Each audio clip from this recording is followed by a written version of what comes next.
Ses. Okey. Ses de tamam. Ben de geliyorum chat. Ben neredeyim?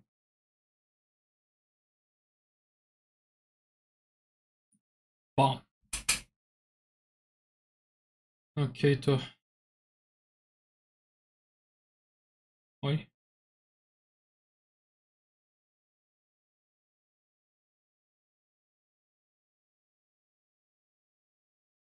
Güzel.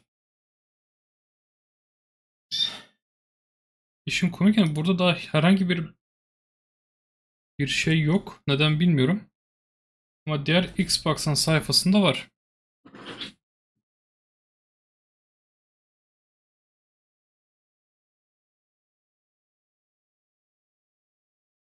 Fatih ben seni duymuyorum çünkü Discord'da değil. Yo ben seni duymuyorum. Discord'tasın ama.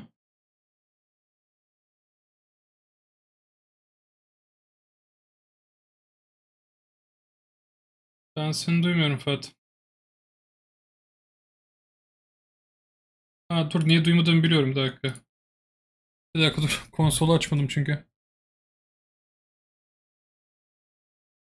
Konsoldan elektrik alıyor ya şey. Hoş geldin Hakan.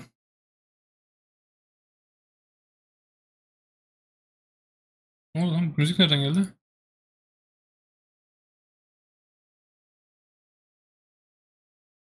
Müzik nereden geliyor?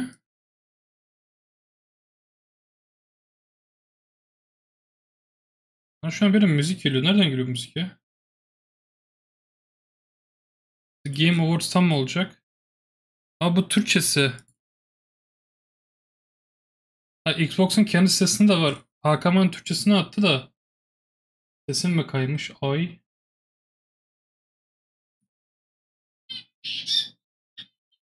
Bam. Şimdi düzgün olması lazım diye tahmin ediyorum.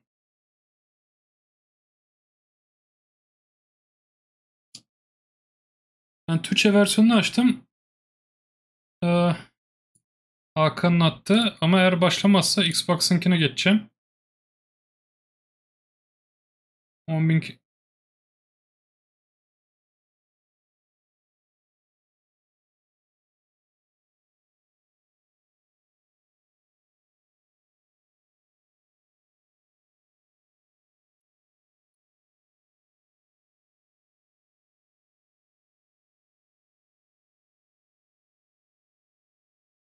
ben bana Hakan'ın attığı şeyi bunu tutuyorum hala şeyde de elimde.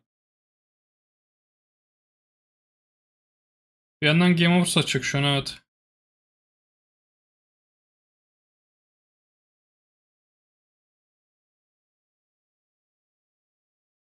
İlginç. Game Awards niye geriden geliyor peki? Normal tam saat 7'de başlaması gerekiyor şu an.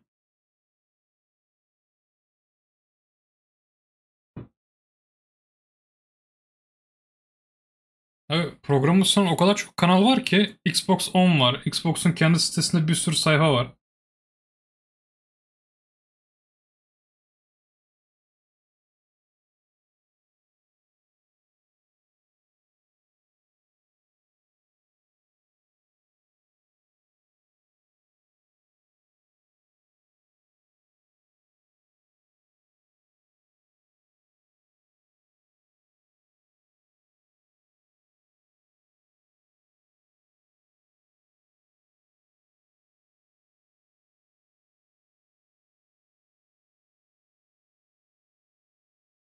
Hoş geldin Erberk.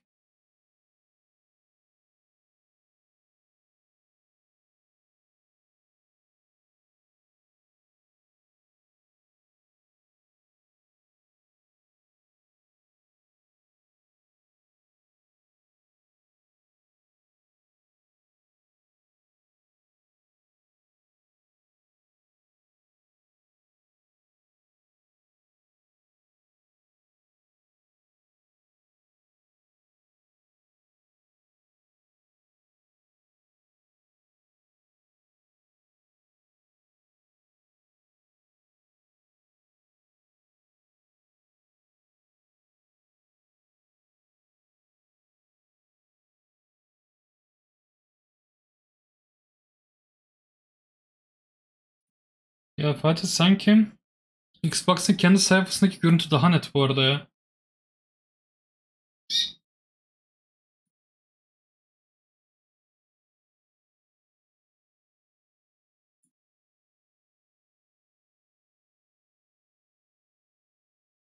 Yo, aynıymış. Pardon, bendeki aynı, okey.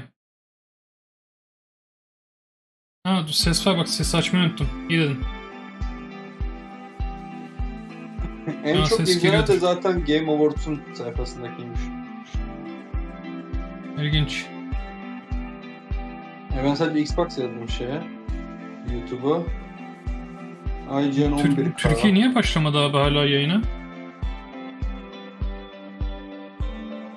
Belki de Türkçesini şimdi direkt çevirisini yapmadılar diye, ne bileyim.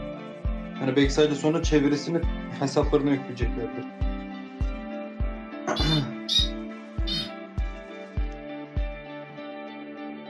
Hakan, bu Türkçe şeyini kapatıyorum ben ya. Başlayacak çünkü şimdi 2 dakikaya showcase. Konuda koşundu bu.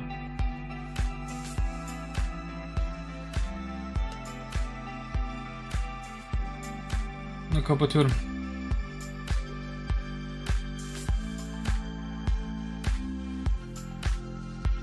Arkadaşlar dediğim gibi şey yapacağım, neydi adı?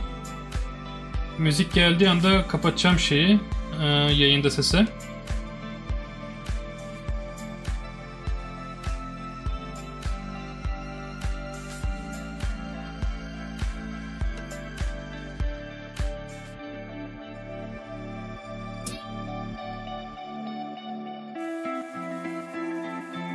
Evet, Türkiye'dekinin saati de yanlış bende.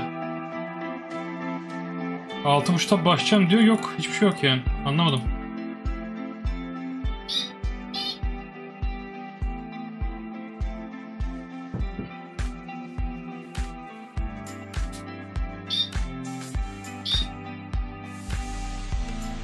Mikrofonu kapatacağım haliyle.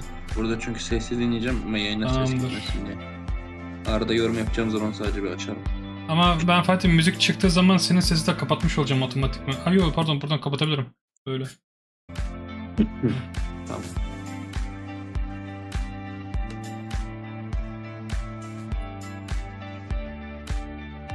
Ya burada iş yok Hakan, kusura bakma, burayı kapatacağım ya.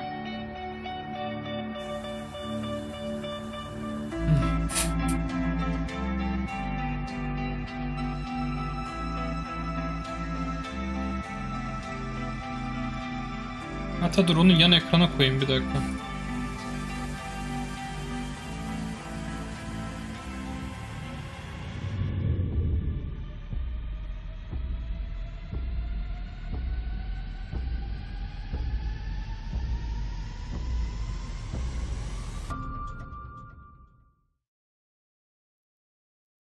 Hı hı.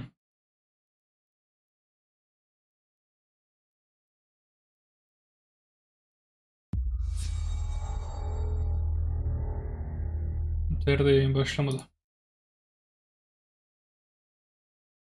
Oh, Ya we're biliyorum, finally emin doing this, tuşuyla doluyor. are we? Because I was going to make a sandwich. Okay, Hoş geldiniz Emre.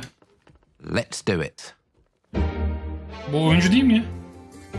What do I think about heroes? Well, Evet, ünlü bir oyuncu. we've all seen them, haven't we? Swanning about the place with their disproportionately high cheekbones and comically massive weapons. Wanker. Roughing up bandits, because they like to rough up bandits, don't they? Living it up with the common folk every single night. On a day-to-day basis, I'd say the true hero's me, someone who's breaking new ground with fruit, with veg on the agricultural side Fable of olabilir mi things. ki bu ya? Not wafting around mythical creatures. And that's what they are. Wafters. Yeah, well done. Karakterler çünkü Fable'da biraz daha To şeydi. slay legendary beasts. I'm here to conquer the vegetable, not a euphemism. Let's face it, the age of heroes is over. This is the age of innovation. This, if you will, is the age of death. Evet, Fable olabilir de One moment. sanki ilk Fable'lar biraz daha böyle komikti. Yani komik dediğim karakterler bakımından, hani tipleri falan. Böyle çok fazla realistik kaçmışlar tip bakım. Aa, ne This güzel. is awkward. Yeah. Güzel detay. Şey.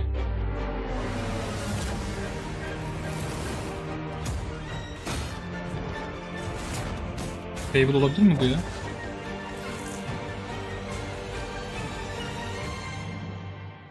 Oh.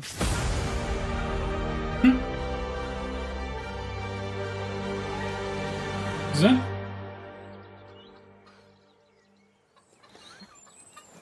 Yemiş mi de? Güzel.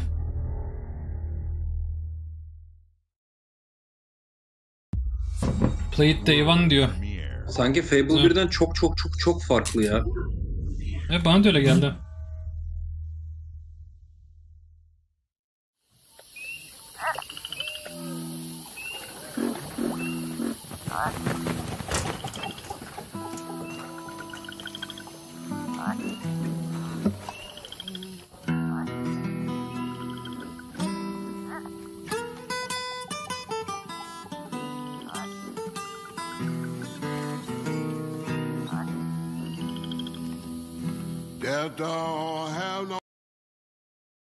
Burada müziği kapatıyorum arkadaşlar çünkü emin değilim şeyden dolayı.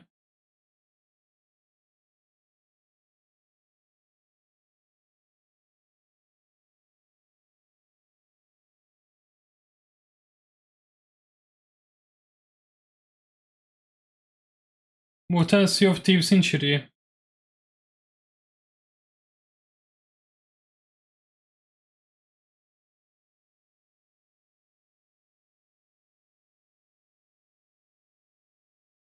Yo, Sea of... Ama Sea of Thieves'e bu kadar tip ne ya?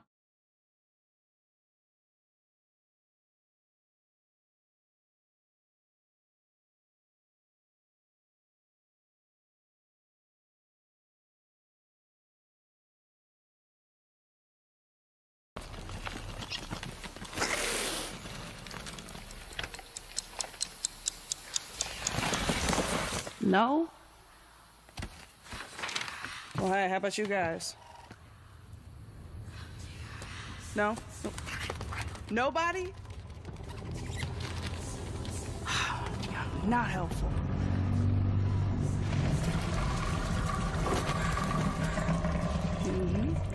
Sneaky.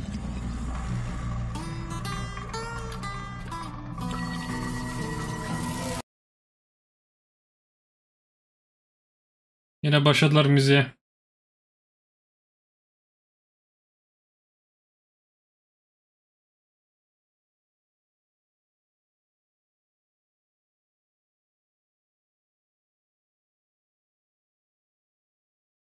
Tasarım olarak ya dizayn olarak şeyi çok beğendim.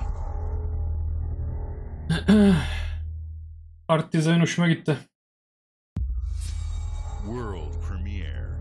Cengiz bir önceki video 9 tane mi telif yedi ya. These are dangerous times. At least that's what I Kanal hear. strike kesin istemiyorum. The Empire? They're everywhere.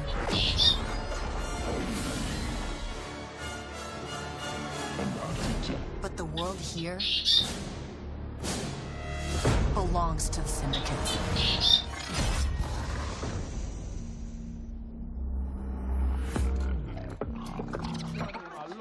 If I want to survive, I have to play their game.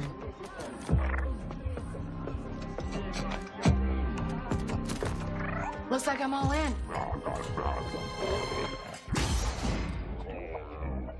She's in here somewhere. On second thought, I'm out.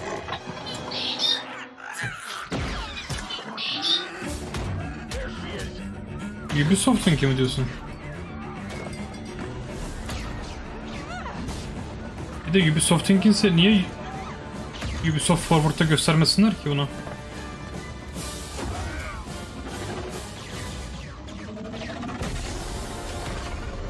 I've been held back my whole life.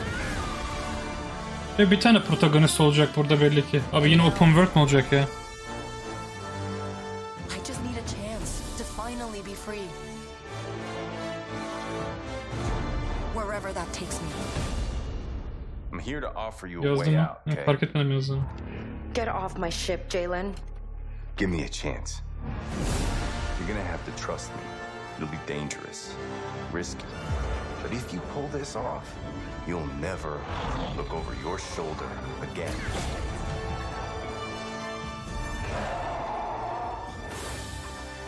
Rancor. Abi ya daha yeni Star Wars oyunu oynadık ya. The underworld shows no mercy. But it's a big galaxy out there, and I'm gonna risk it all.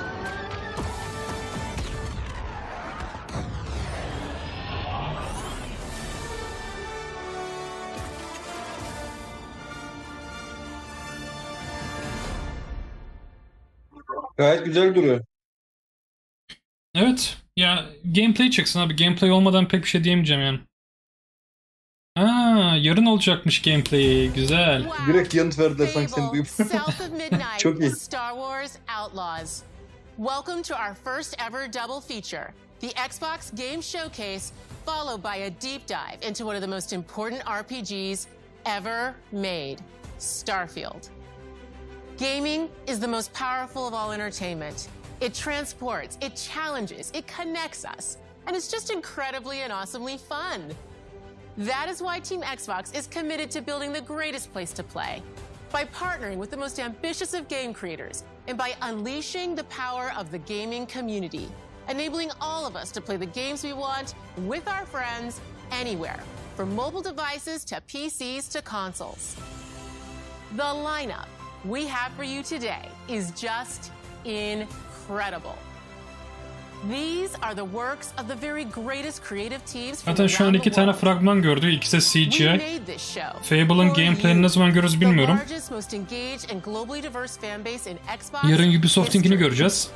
You are the heart and soul of Xbox. Your passion drives us, and you are the inspiration for the visionaries whose games we showcase today. From me and all of the team at Xbox, thank you.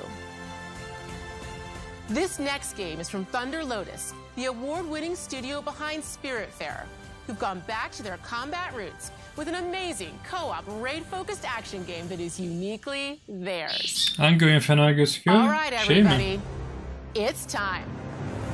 Star Wars mu diyorsun? Fena gözüküyor. World premiere.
Abi o Switch Player Co-op ne? Nasıl bir arkadaş grubuna ihtiyacım var? Ya da yayıncıysan falan işine yarayabilir biraz ama.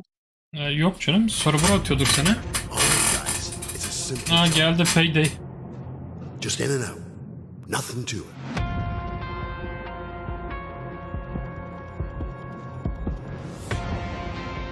Bu oyunu daha hiç oynamadım ha. Sıfır yani. Everybody hit the floor.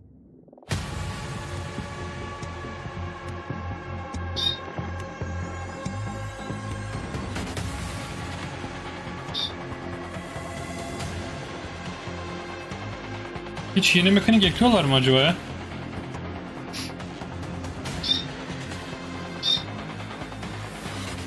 Oha.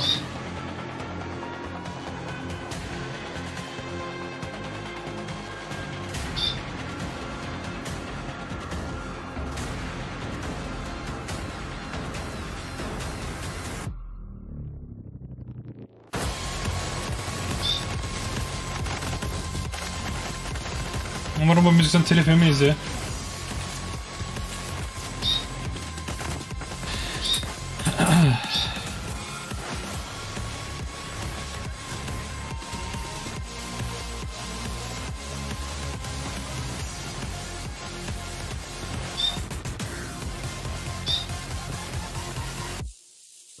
Yalan yok, bayağı keyifli. Adam...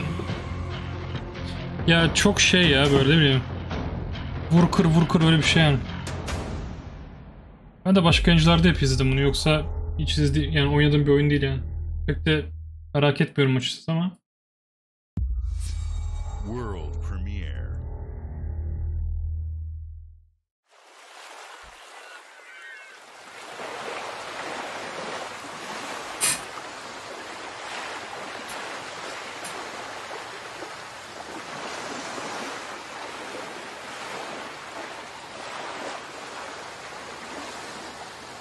Al sana Hellblade Cengiz.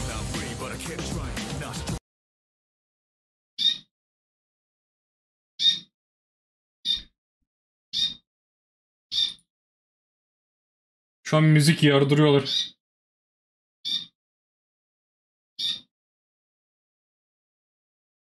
Bunların abi ne kadar alıcısı var acaba? Aa, bir pengueni yapmışlar orada.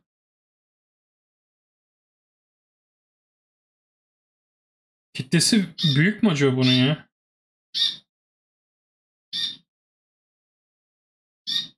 Ne personaymış lan bu.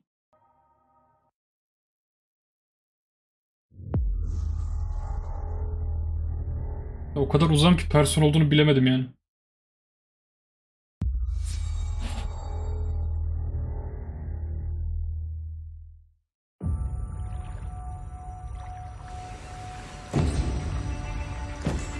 Aa, bu şey değil mi? Ne? Yok, değilmiş. Direkt kafayı indirdiler herifin. People don't like you very much, do they? Sent here to the living lands by an emperor who couldn't bother to come himself.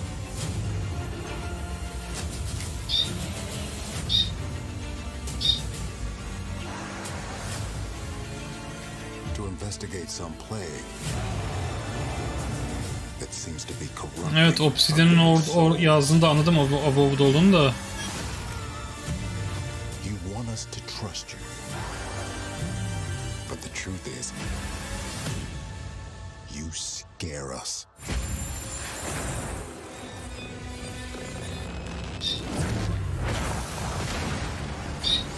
The way you fight. The power you wield. The secrets you keep. You're either here to save us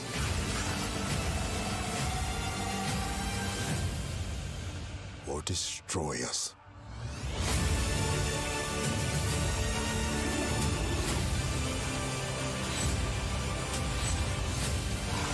So now that you have all this power, abi şey, canlı yayın böyle. Benden kaynaklı bir durum değil.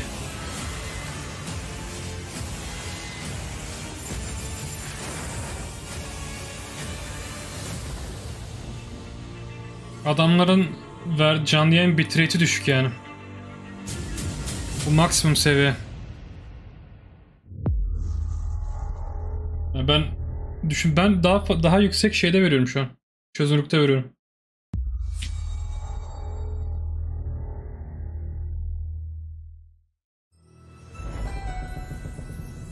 Muhtemelen sonradan yükleyecekleri fragmanın bir şey kalitesi çok daha yüksek olacak. Canlı yayındaki şey daha düşük. Bu arada Evolved'u pek beğenemedim ya. Demek ki Evolved'u değil mi? Ben ilk fragman daha iyiydi. İlk fragman çünkü CGI'ydi.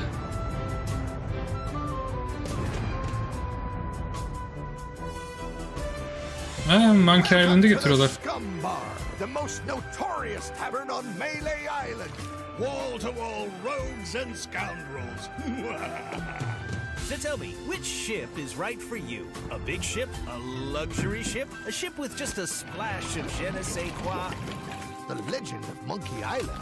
You mean Governor Guybrush. But Threepwood's not set foot out of that mansion for almost a year. Hey, what do you think you're doing? I told you no autographs.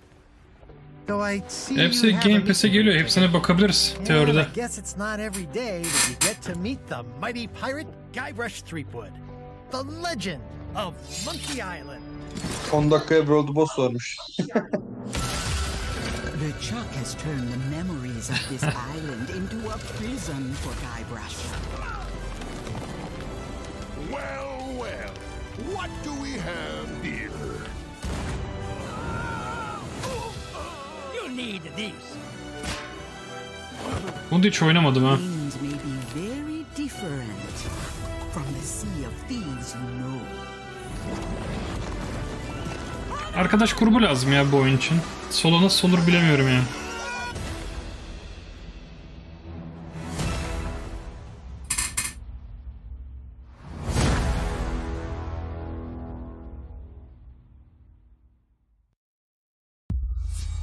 World premiere.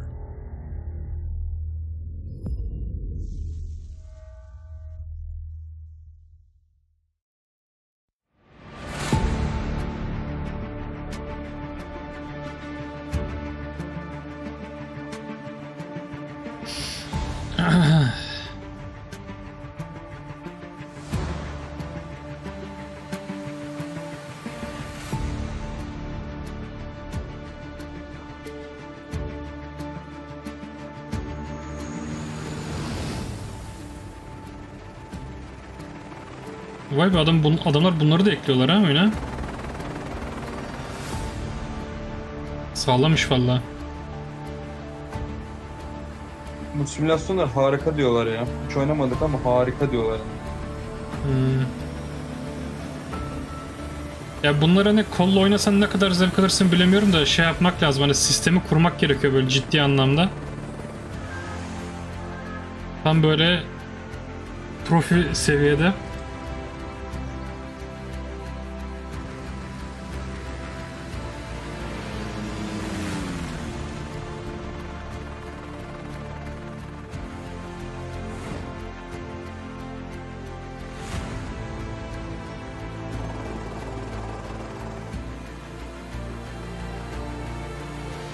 Oha.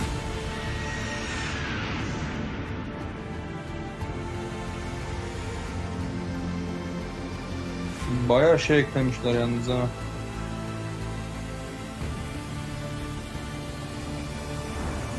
Red Bull da eklemişler.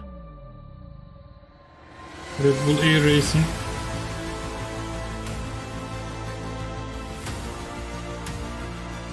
Oha. Scientific research de yapabiliyorsun. Yuh.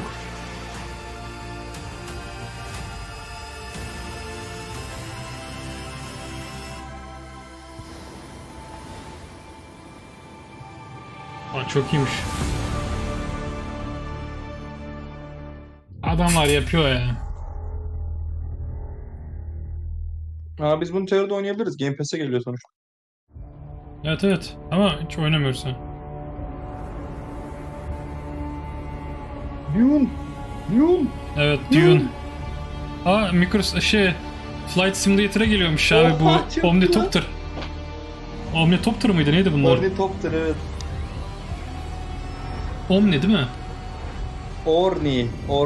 Ha Orni. Çok iyi olmuş ya. Bir de Dune gezegenini yapmışlar. Arrakis logosu. Bu arada Dune'un bir oyunu geliyordu. Onu görürüz umarım bu sefer ya. Ha şu MMO'yu diyorsun değil mi? Aynen.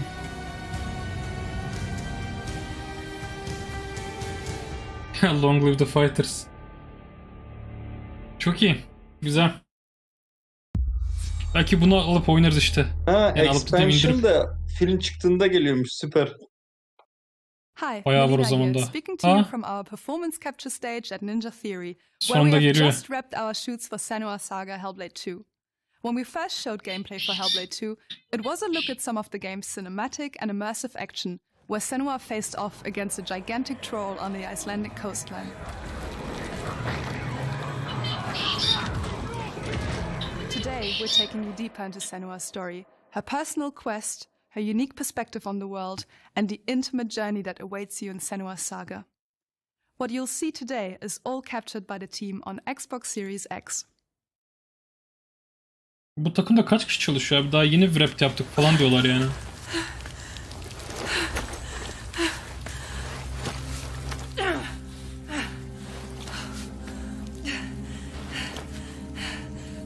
She can feel them slipping through her soul,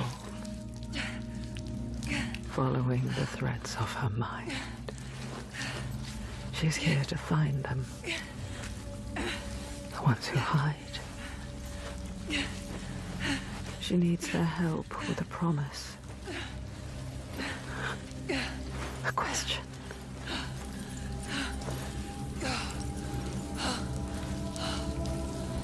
But it's never so simple, is it? Wisdom has a price. And there's always a part of you that changes. A part of you that darkens.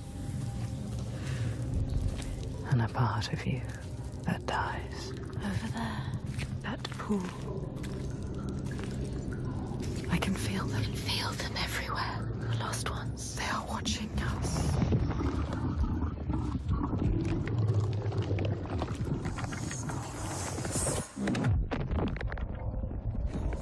You should never have come here. They can see us. What is going to happen? It's time to find out. How can we make it happen? It's time to find out. Why are they watching? It's time to find out. What are they waiting for? Senua, what are you waiting for? I'm here.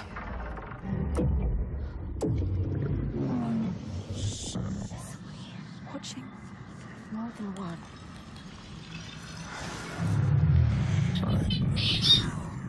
Where are they? Where are you? What do they want? I don't know. I'm scared. This is too much. Their eyes everywhere. You can feel them boring into her. What are you supposed to do? Do something. Ask them. What do you want me to do?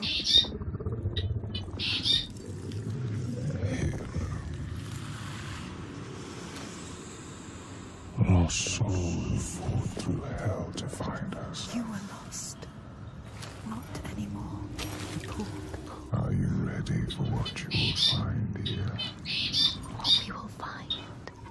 What if it's all for nothing? What is that? There. They are waiting. There. It's them. It's you. What will they do to her? What will we do to us? Touch it.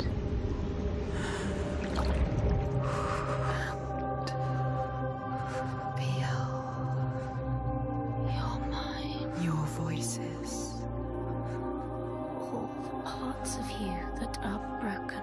You can be whole. All the grief, all the rage, all the fear. Everything I've seen, everything I've done has led me to this place.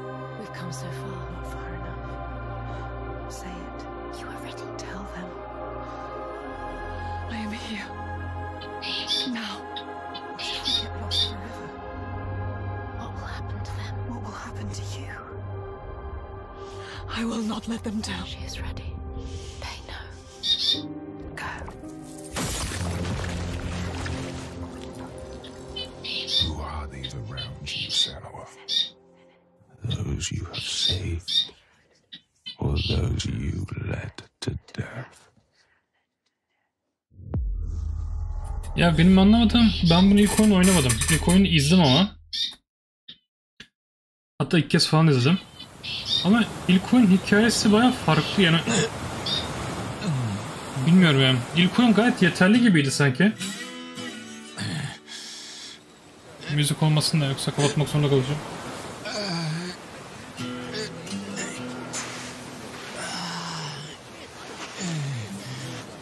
Yakuza falan değil mi? Like a Dragon falandır öyle. Adam çıplak lan. Aynen.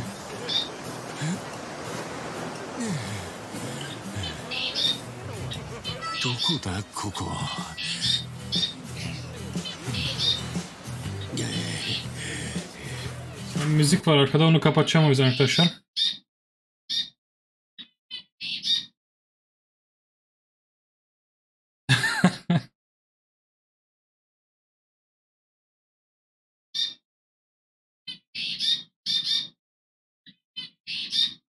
Yeni mi anladı çıplak olduğunu?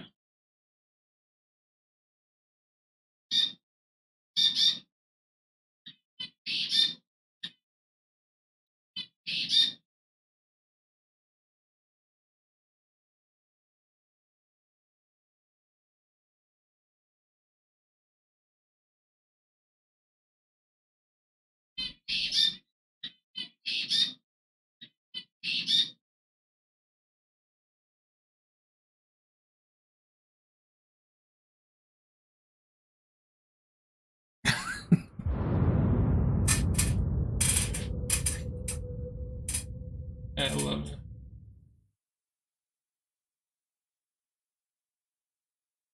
Sahil DLC'si geliyormuş.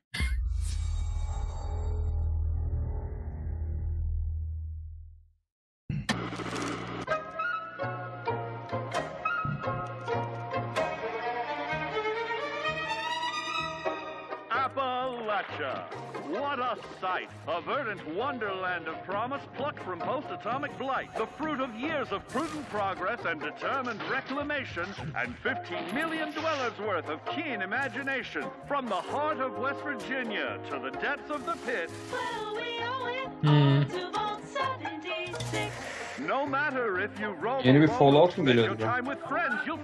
Yok, expansion pack falan bu arada. Bu oyunu oynayan var, demek ki getiriyorlar.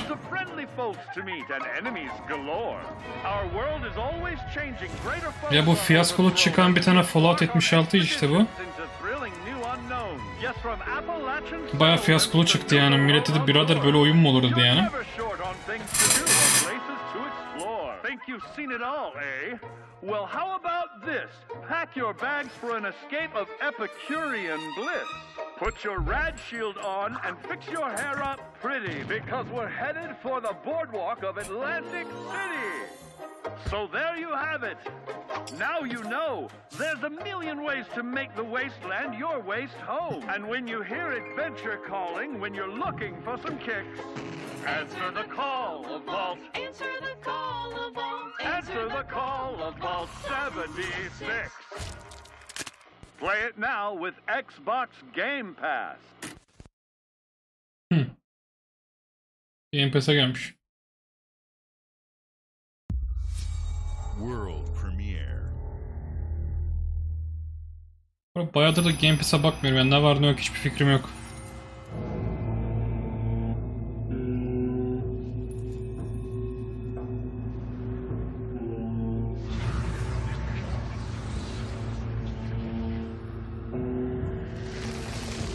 Capcom.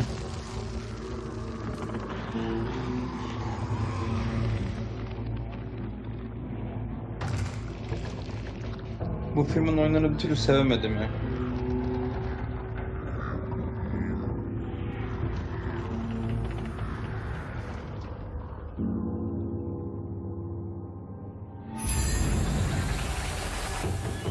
Bu ilginç bir şeye benziyor ama.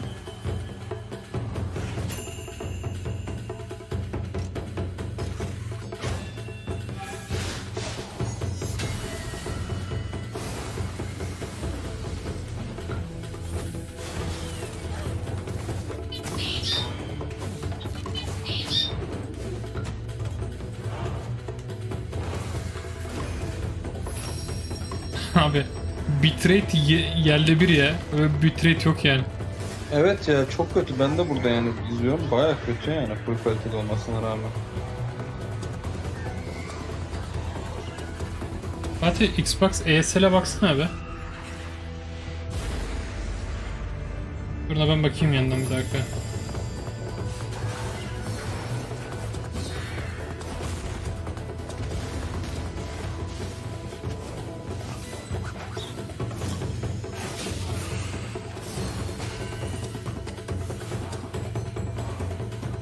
Çok tırt oyuna benziyor bu arada.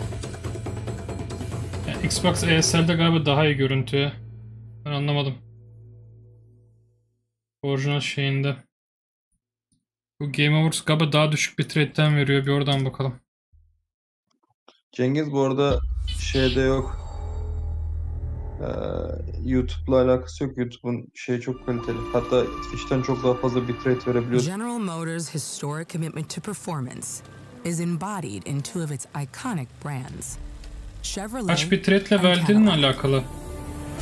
Galiba Xbox daha yüksek bitrate'te veriyor Fatih'e. Elevates Cadillac's competitive spirit to a whole new level with its thunderous V8 and hybrid power.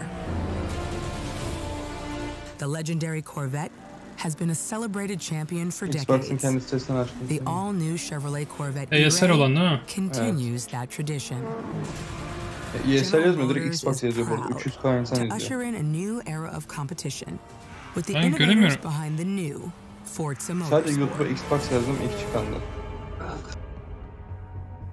Yani direkt Xbox'ın sesi 5.15 milyon takipçi var diyor.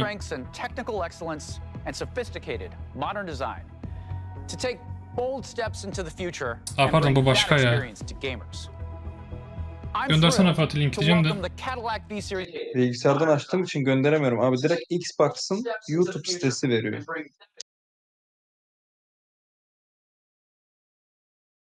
Audio description var. O description o mu? Hangisi oğlum Fatih ya?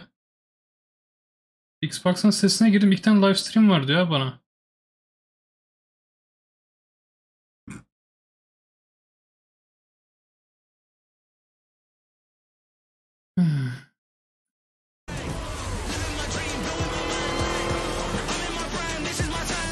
Let's tweak the car's performance. Chat'e attım abi, oradan aç. Tamam, buldum. 4K izleyebiliyorsun orada.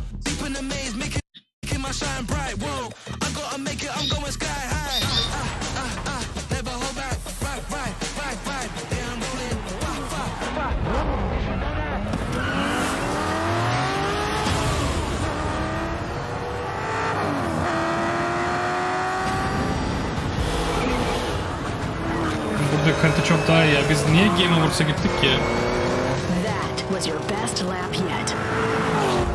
Başta çünkü Xbox, yani ben açtığımda daha Xbox yayını yoktu. Game Awards daha çok izleniyordu, ondan uğraştım.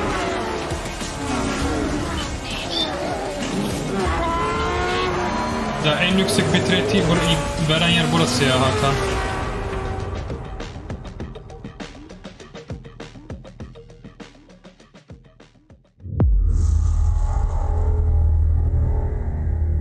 Diğer taraf her yer muhtemelen stream yapacağı için.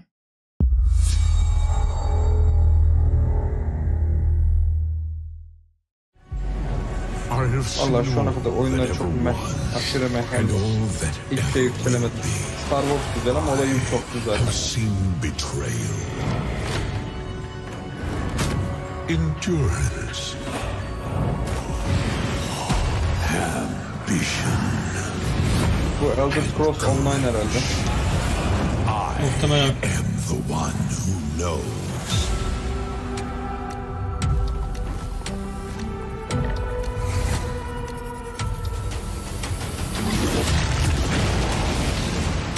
Adamlar bombayı direkt yayının başında attı abi. Fable'la şey. I feel disconnected from fate's flow. Forces move against me, hungry for forbidden knowledge. A mystery long kept hidden. A secret that threatens to unravel reality itself.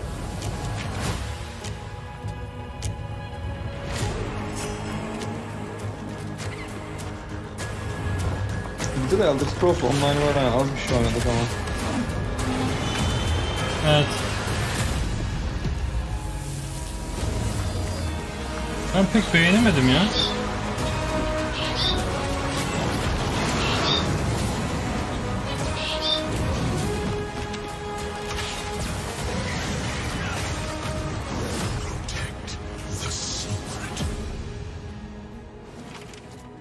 save Tamriel.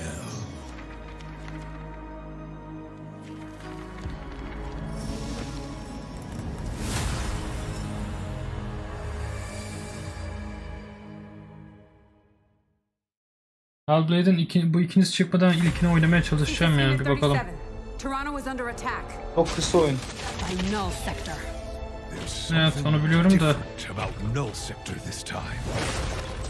They've taken over most of the city and they're rounding up Omnics. They need our help. People are answering Winston's recall. There's new blood on the team. And we have so much to teach them. Hoş geldin Eren.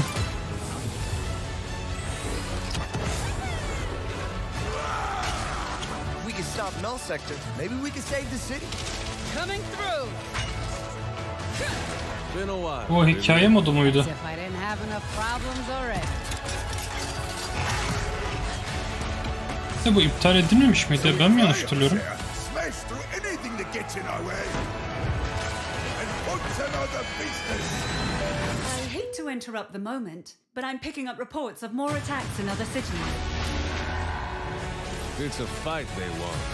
I say let's give it to them.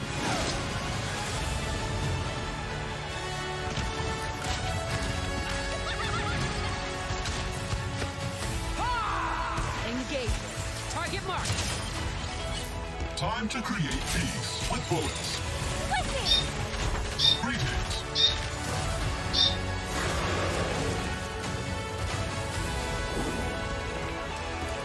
Sebeni var abi. Niye yapmıyorsun hikayesini?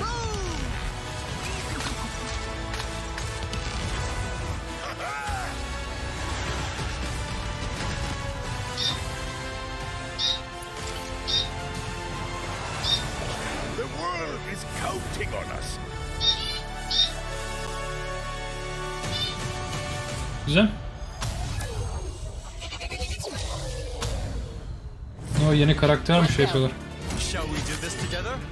Fight with me. Engaging. Watch this. I saw that. Not bad. Yeah. World premiere.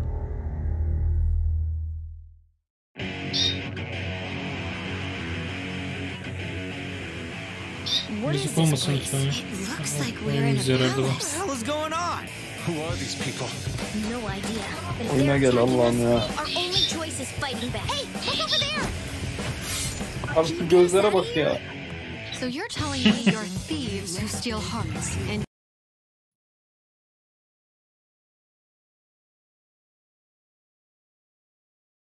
Kesin telif yiyeceğiz, o baştaki birkaç saniye açık kaldı ya müzik.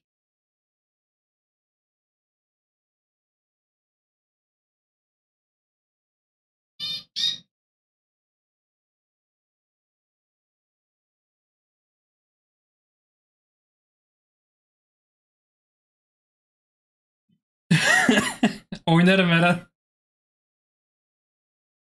Attack on Titan oynarım. Abi Attack on Titan da oynamazsın ya.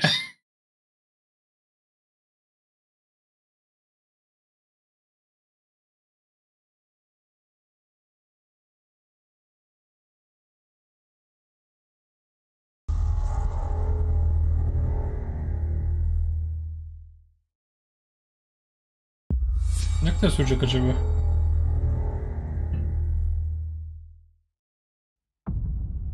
Niye Hakan?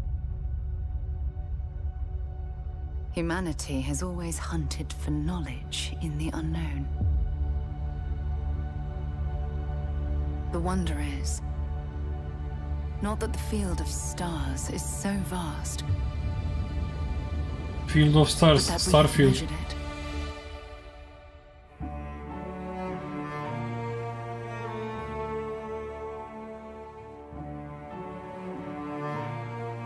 Böyle mi geçiyoruz direkt ya?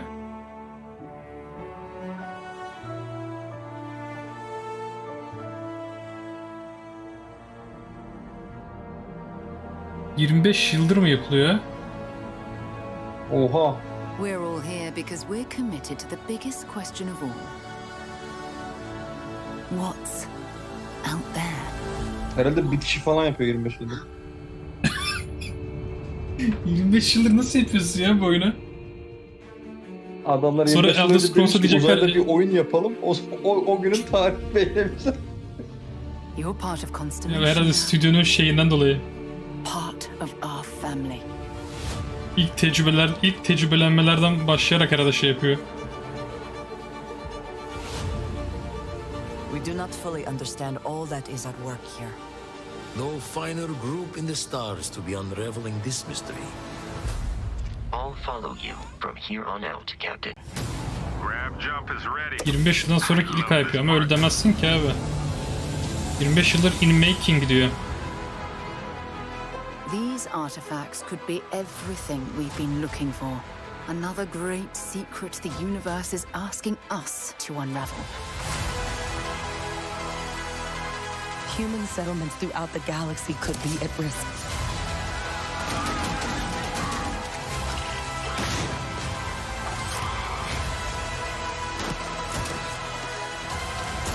We are not stopping.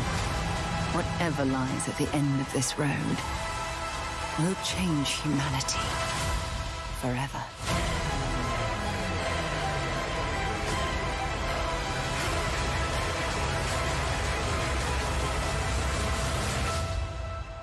This is where we belong.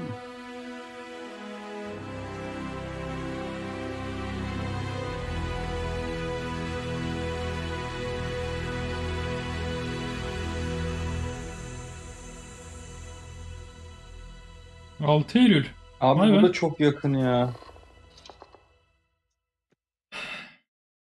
İnsanlar uyumadan oynasın istiyorlar ya her Ha şey. bak sonda zaten direkt stay tuned diyor. Daha sonunda olacak bir şeyler. Ne diyor? 6 Eylül dedi değil mi? Abi, Eylül'de birkaç oyun daha var. Ekim'de çok oyun var. Nasıl yetişecek hepsi?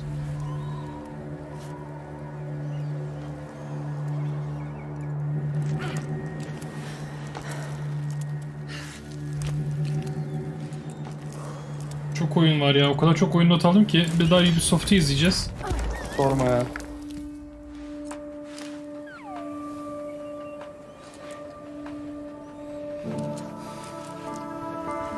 Oğlum sırtımızda stres topu taşıyoruz lan resmen.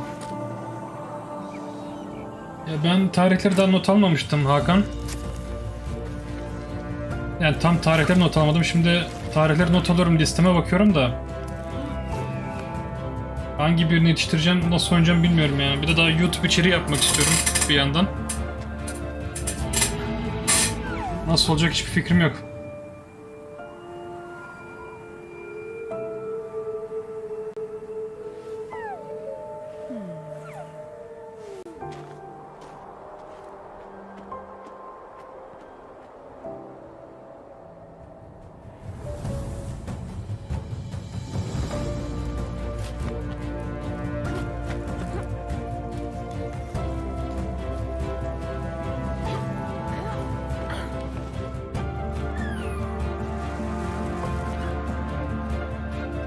Tüm oyunu yukarı oka basılı tutuyor.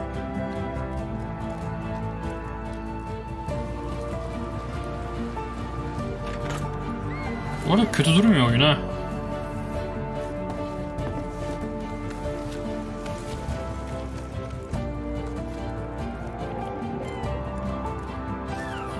Aslında tam Felix'lerin oyunu ha. Bu Boulder yapıyorlar. Olsa ya onlar. Dolu. Yani kötü duran bir oyuna benzemiyor hiç.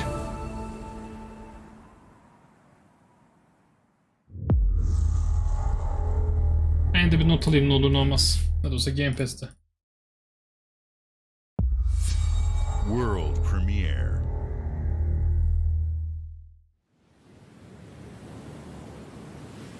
Ortalık karıştı yalnız ya. Oyunlardan dolayı. Hangileri ertelenir acaba?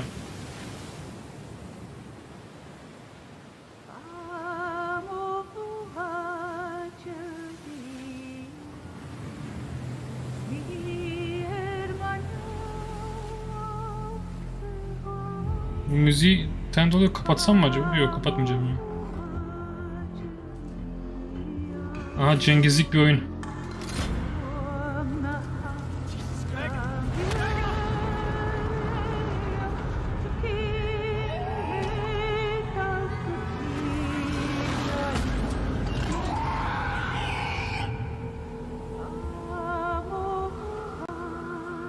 Güzel bir şeye benziyor. Evet, güzel bir korku oyununa benziyor hakikaten. Korku gecesinde yaparsın.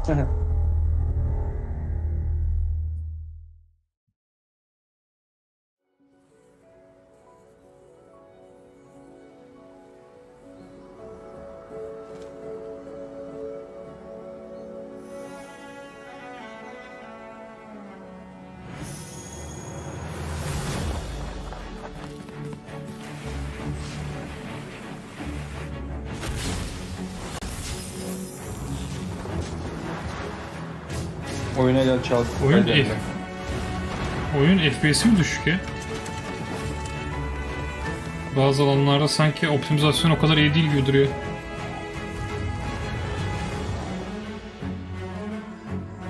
Bana da öyle geliyor, bazen takılıyor gibi hakikaten.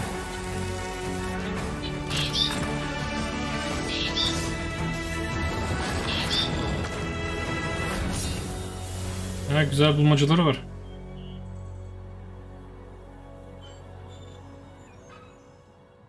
Dungeon of Hinterberg.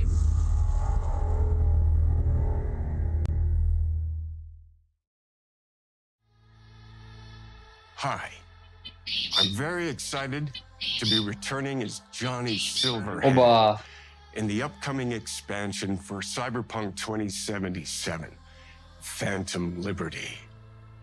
This new adventure reunites Johnny and V on a dangerous spy mission and introduces Idris Elba as Secret Agent Solomon Reed. It's really amazing to share the screen with you, Idris. It's cool to be a part of this game with you, man. As a player, you'll get to visit Dogtown, an unexplored part of Night City, and rescue the President of the new United States of America. Expect a massive expansion, twists, secrets, and plenty of stuff to do. I know the team at CD Projekt Red just keeps raising the bar when it comes to telling İdris Elba'dan dolayı oyunu alasım geliyor ya bu DLC'yi. And I really can't wait for you to play it on Xbox Series X and S. But enough talking. I'm guessing you want to see for yourself, and so it is my honor and pleasure to give you and introduce the official trailer for Phantom Liberty. Check it out. Adamın hareketleri biraz garip ya. Adam biraz sessiz şey gibi, hasta gibi sanki, genzi falan mı doluydu bir şey mi? Johnny, I'm dying. There's nothing can stop that.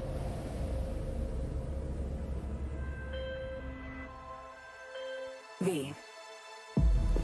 My name is Songbird. I'm an NUS intelligence analyst. I know about the bomb ticking in your head. And I can save your life. What's the catch? I need you to get to Dogtown. Attention all Dogtown residents. The President managed to crash her Space Force One into our humble district. Man's got 1,001 reasons to want Myers as a hostage. Sleeper agents. Time to wake them up. So NUSA's tossing us back into the fray, huh? Stay sharp. We're in the wolf's den now. Get Myers out of there. Time to evac. Her safety is the top priority. Abi belki güzel olabilir de yani bu adamların yaptıklarını doğru bulmuyorum. Cyberpunk'ta yaptıkları şeyi. Yani yine satın alınca hiçbir şey değişmiyor ya.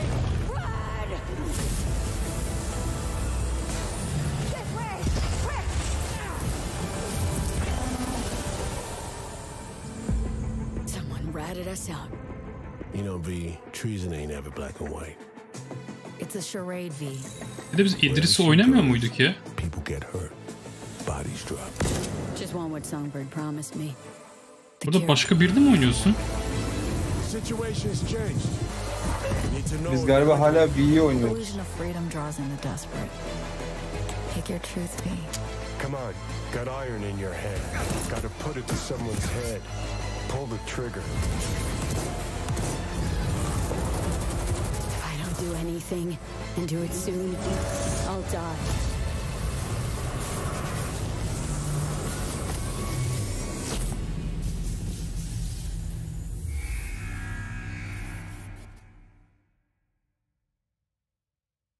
Abi ya. Çıktığı tarihe bak. Bu da 26 Eylül'de çıkıyor. Eylül-Ekim çok zor gözüküyor ya. Aşırı zor gözüküyor yani.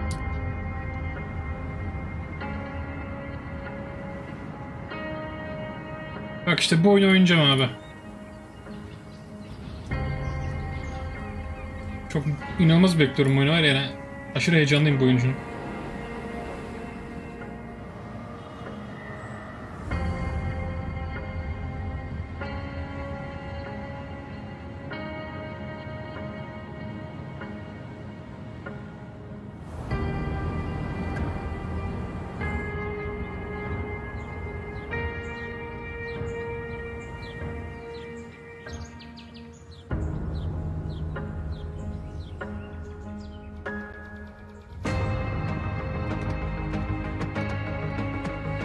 Oha direkt şey veriyor sana. İşini bayağı kolaylaştırıyor.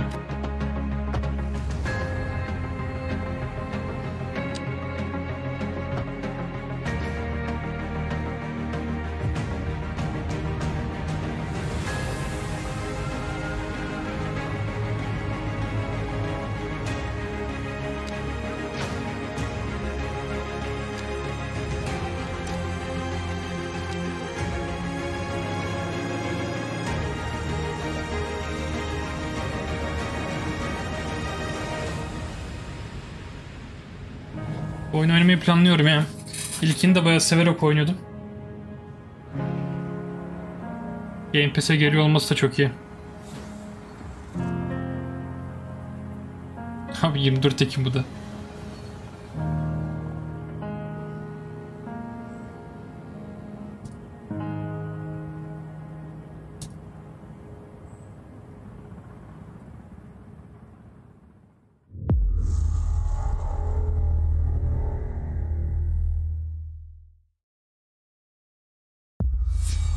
World premiere.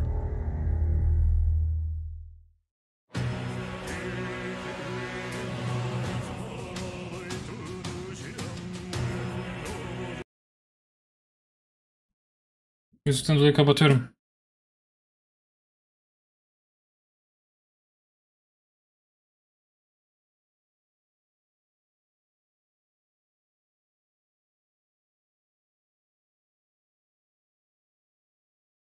Tam erenlik oyunları ha bunlar aslında.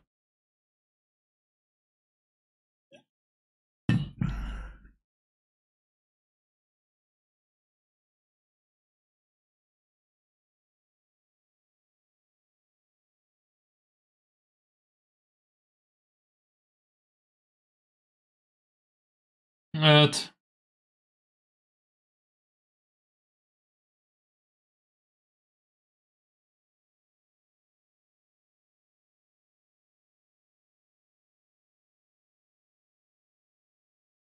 Hiç benlik oyunlar değil ya bunlar.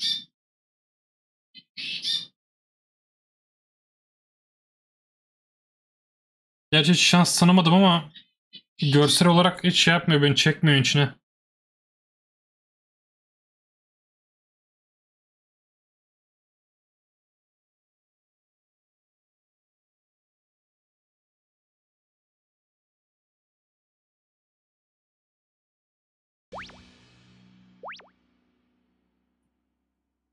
Allah'tan bazı oyunlar 2024'te çıkıyor.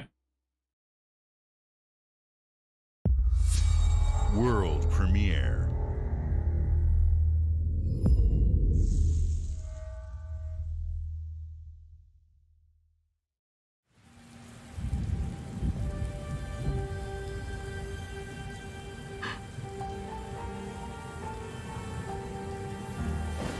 Humanity's cities have fallen. Our people's only means of survival is to seek sanctuary here, in the Belfry. You must explore this world to find the origins of this evil.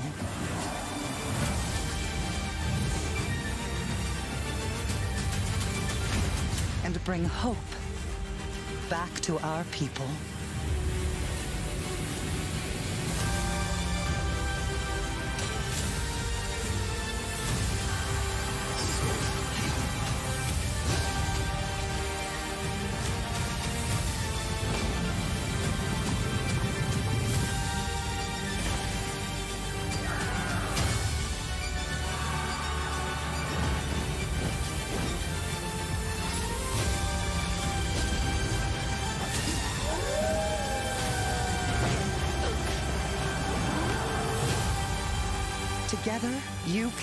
Yalnız showcase olarak güzel bir showcase aslında, çünkü herkese hitap eden bir oyun var ya. Hemen hemen. Ciddi anlamda herkes için bir oyun var yani.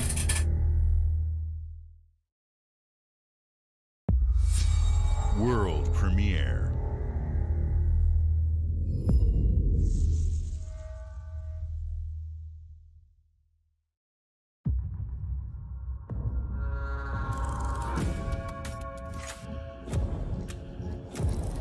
Fatih, sen kendini mute'lamışsın bu arada, haberin olsun. Ben kendimi düzenli olarak mute'luyorum ki buradan sana ses gitmesin yayına, müzik sesi falan. Okey, pardon.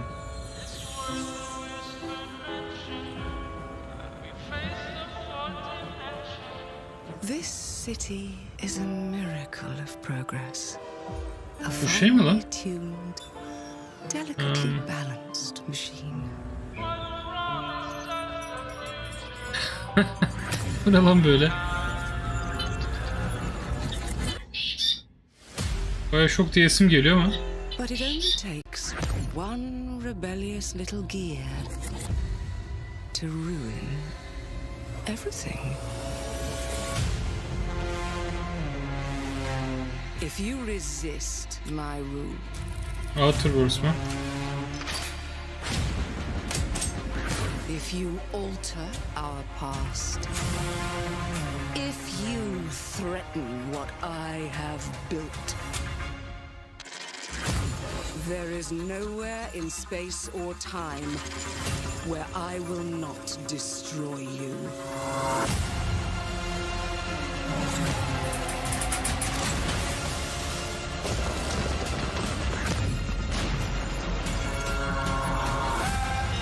Deminki adamı çok brutal öldürdü lan. Evet.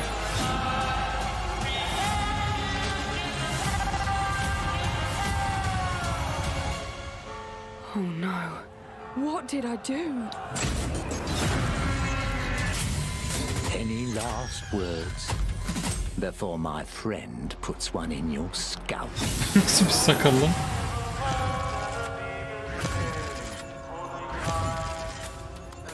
Yalnız oyun gayet ilgi çekici duruyor. Evet. Gayet iyi.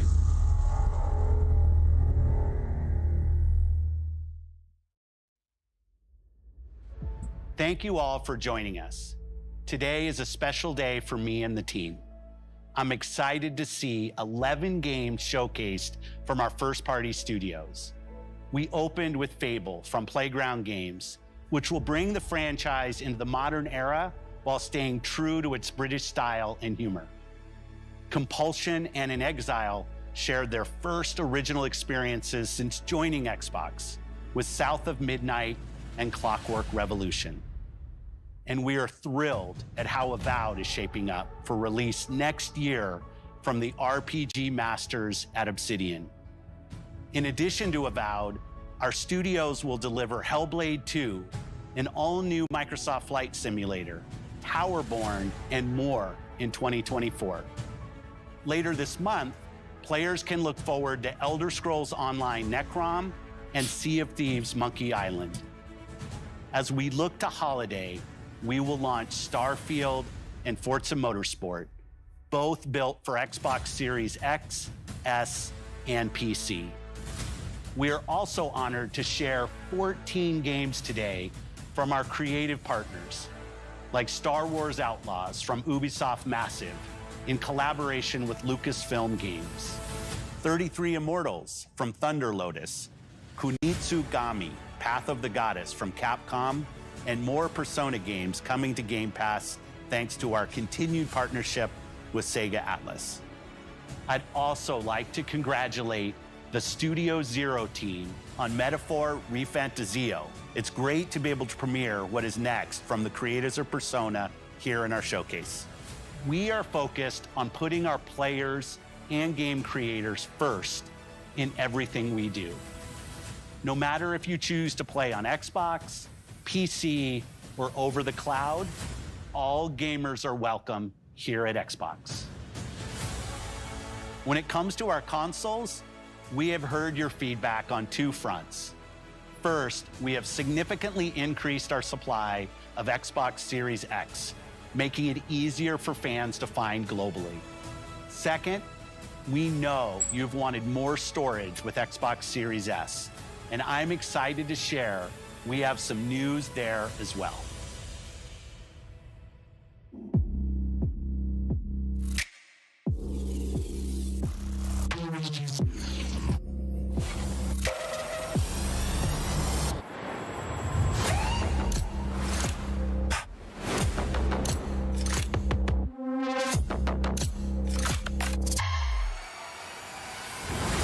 Nasıl ya? Yeni mi alman gerekiyor illa? Ekleyemiyor musun?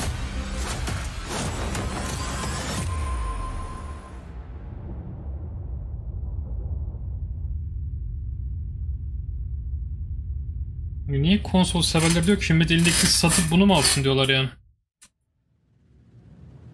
And now for the one more thing you've all been waiting for. Prepare for the most comprehensive deep dive we've ever done for the biggest game we've ever built. So sit tight and enjoy Starfield Direct.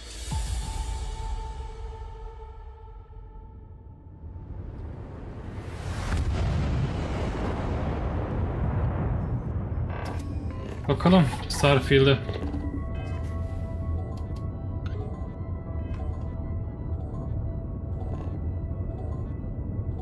Ben de merak ediyorum.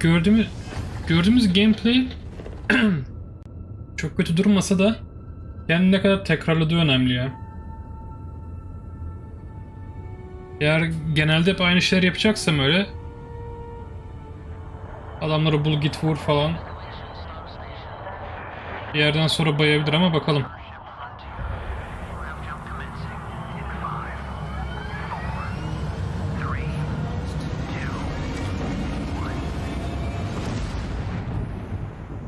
Hey everyone, thank you so much for joining us today and welcome to Bethesda Game Studios. You know, we've been so lucky over the decades to make the kind of games that we love here. And that's thanks to all of you, from the Elder Scrolls to Fallout. We love creating these worlds and playing in them just as much as you do. And throughout all that time, we'd often talk about and dream up the space game. What if we could take that feeling of being who you want to be and exploring a new world, but set it in space, where you weren't really limited in where you could go or what you could do? And that is Starfield. Obviously, we've come a long way since then with the games we've built, our technology, and all of us here in the studio. We've done so much together, but, well, we've never tried to make a game like this. Today, you'll get to hear from many on the team and see so much of what we think makes our game special. So, let's jump in and take a look.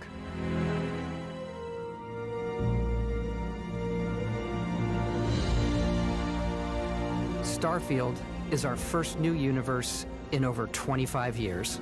But it's still a Bethesda RPG through and through, where you step into a new world and you get that feeling of unlimited possibilities. But this time, it's not just one world. It's over 1,000 worlds. Because the choice of where to go, it's not ours, it's yours. And it wasn't until now that we had the technology to create it. From the rocks at your feet, to the mountains in the distance, to the people and creatures that live in these worlds. That isn't just a backdrop. That moon is actually there orbiting the planet. Yes, you can visit it too. We realistically simulate the galaxy around you. Our next-generation lighting model uses real-time global illumination to light the world based on the type of star and the makeup of the planet's atmosphere. We also have an all-new animation system. And of course, you can play it in third person, and you can play it in first person.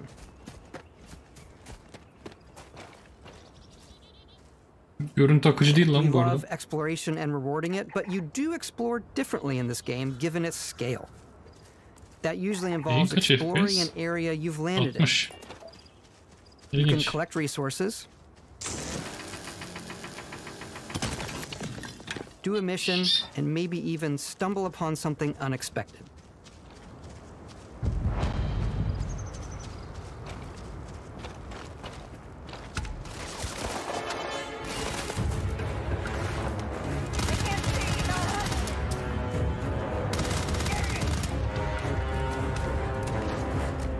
O adam bir anda komando kesildi lan.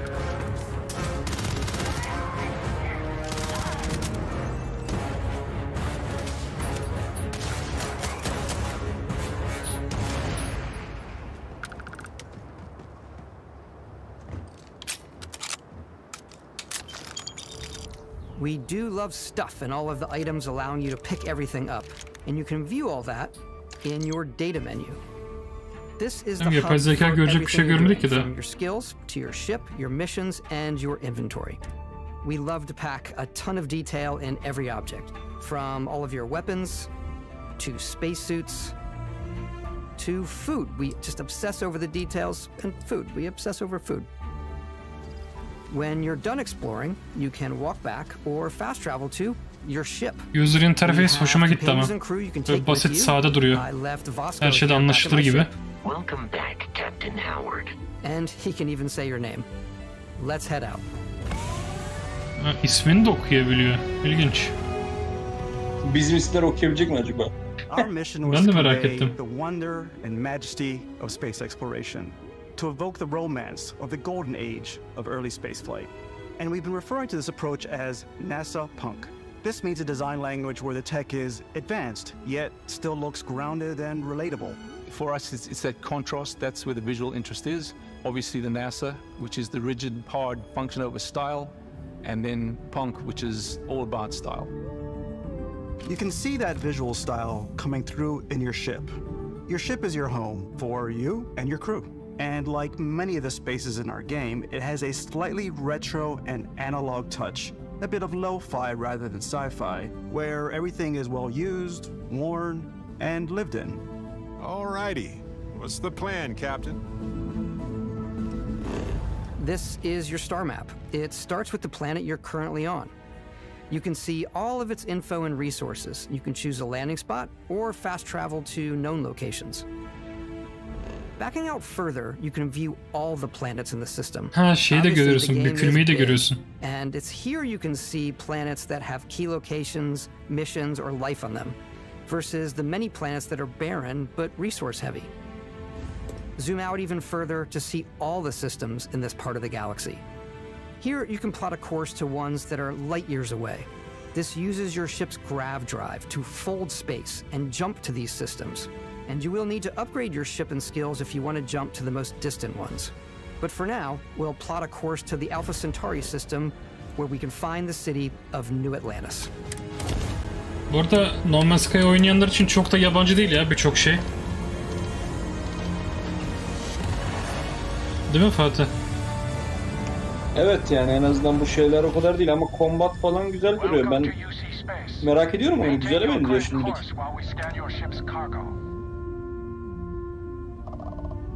Scan complete. You are cleared for landing at New Atlantis. Evet, ben de merak ediyorum gezegene giriş çıkışı. Ama göstermiyorlar galiba. Bir de göstermeyecekler, bilmiyorum.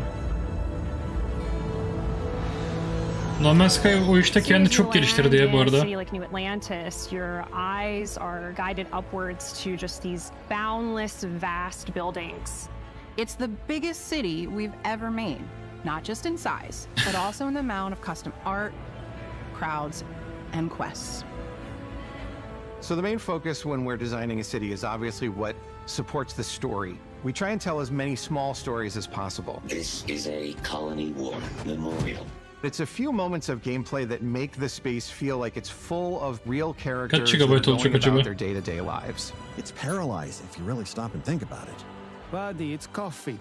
It's also where your adventure with Constellation begins.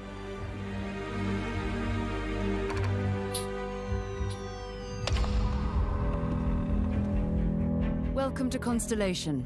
We have a lot to talk about. By the time you meet them, Constellation is sort of seen as this mythical group. Most people don't even know they exist anymore. They're the last true explorers in the galaxy. Bu oyunda da çok şey olacak ki No Man's Sky'daki gibi bazı gezegenler de hiçbir şey olmayacak yani. Burada da gördük, sadece kum var böyle. Ne kadar farklılık gösterecek göreceğiz. The artifact. If you could place it on the table here. Oh my god. Look at how it's coming together. That means there's a set built by an intelligence outside the settled systems. It's definitely an eclectic cast of characters. You've got Sarah Morgan, the ex-soldier and adventurer, now Constellation's leader. Mateo, the theologian, yok Shuttering, ben göremiyorum. There's definitely something else out there. Noel, the gifted scientist and Sarah Morgan's protege. And Walter, a very successful businessman in the settled systems and Constellation's financier. Anything goes as long as you have the money. There's also Vlad, the ex-pirate, Sam Coe, the former space cowboy, and Barrett. You know what I hate about these pirates? Completely resistant to my otherwise irresistible charm. The journey you take with Constellation is just the first of many you'll embark on. The Settled Systems is home to all kinds of different stories, people, and adventures for you to uncover. Bir dakika, gezegene dalıp girme yoksa peki gezegenin içinde uçma var mı? The United Colonies is where you'll find New Atlantis, the first major human settlement in space. The people who live here value law, discipline, and the legacy of humanity. They consider themselves the true children of Earth. You ever think of joining up with the Vanguard? Help the United Colonies, even get your UC citizenship? New Atlantis isn't the only city within the United Colonies. The city of Cydonia on Mars to this day serves as the largest mining facility for the United Colonies.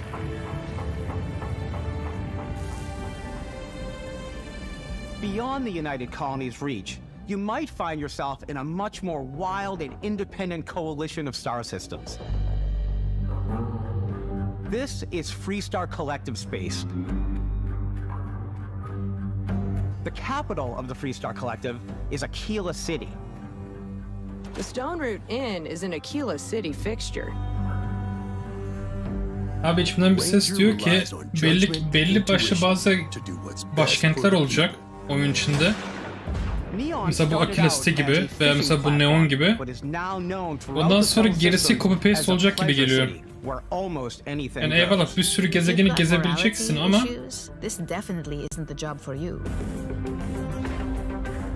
yani tekrar aradan bazı base'ler olacak, belki o base'leri falan temizleyeceksin. Everyone has been chewed up and ground up by Neon. Try not to get yourself killed, all right? Outside the bounds of civilized space, there are still plenty of unclaimed systems to explore, but these areas are also home to the most hostile factions in the galaxy. The great serpent hungers. Adamın tişörtüne bayıldım bu arada. Ben dikkat etmemiş. A new face. This is the face of a brave runner here to challenge the Red Mile. They think the galaxy is theirs. They are wrong. It belongs to the Crimson Fleet. It always has. In Starfield, we're pushing our cities and settlements further than we ever have before. It's all there, waiting for you. A slice of humanity's future. So, merak ediyorum açıkçası. Throughout the galaxy, there are so many things to see and stories to experience. But the most important story is the one that you tell. I'm the type of person who spends hours in character creation, and I think people are going to be really excited when they see all of the improvements we've made. One of the biggest overhauls was done through our character generation system. We scanned a wide range of faces from different age groups and ethnicities, and by mixing and matching all that data, we were able to create highly detailed and diverse characters. We use that exact system to create all of the characters and NPCs you're going to see in the game. So any character you see almost always is a character you could make yourself. Hey, come on, come on. Okay, take it easy. You were out cold. No physical damage. Mentally, the jury's still out. You know who you are? New recruit for Argos Extractors? Ring any bells? Who are you? Ne bu? Böyle başlıyorsun oyuna. You start your character creation journey as though you're cycling through employee records. You'll pick from a lineup of 40 presets, and that'll be your starting point. Your journey from there can be as detailed or as quick as you want it to be. This new system has more to offer than ever İkinci yürüyüş ne before. güzeldi lan öyle. It's also the simplest character generation system we've ever had. We let the player get as close as possible to make whatever they want. With the various facial morphs you can blend together, the dermesthetic and makeup, blemishes, scars, piercings, teeth settings. It's a lot, but I think it's the most fun to use. Character creation is more than just how you look. This is also where you start to decide who you want to be. That's where backgrounds come in. Backgrounds give you a bit of backstory and start you out with 3 basic skills. From chef to Dusty. You know, the crew still has a betting pool about which restaurant critic you must have crossed to wind up here.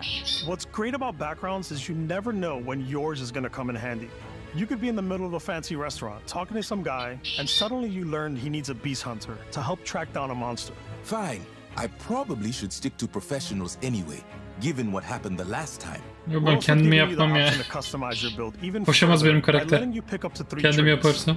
Traits are completely optional, and they come with their own advantages and disadvantages. You could choose to meet your biggest fan. By Vectera! Is it really you? He'll join your crew, and he'll give you gifts, if you're willing to put up with his constant commentary. I can't believe I get to stand near you, breathing the same air. I've got to have every molecule. My favorite trait is kid stuff. You have to pay some credits to support your parents, but they're very sweet. Sapıkların oluyor oyunda baya. Honey, we got ourselves a visitor. Oh my god! I came across some hostile zealots in space, but because I had chosen a trait that made me the same religion as them, I was able to get by without any issues. There's another great one Yüzümü that yapmayı gives you denerim ya. damage buff when your Yapabilirsem health eğer. is low, but mercenaries will randomly show up and try to kill you. No matter what you choose, there will be plenty of O ways sırada for you mercenary to bana tell doğru your koşuyor story. sadece. And if you want to remove a trait, there are ways to do that too. What a view! It's a feast for the eyes. Off we go to another adventure.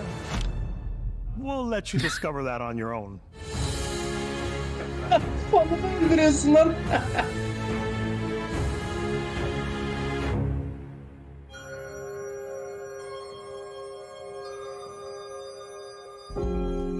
Once you've built the perfect character, that's when your journey can really begin. We took what we loved about skills and perks from our previous games and put them together to create an all-new skill system. Each time you level up, you get a skill point, which can be used to unlock or rank up Logo falan ne skills. güzelmiş ya. Ranks are unlocked by completing challenges associated with that skill. Challenges become increasingly difficult as you work your way to higher ranks. With our 5 different skill trees and 4 ranks per skill, there's a lot to choose from. I like the xenosociology skill because it lets you mind control aliens. Boost pack out of the gate. I'm boost packing everywhere.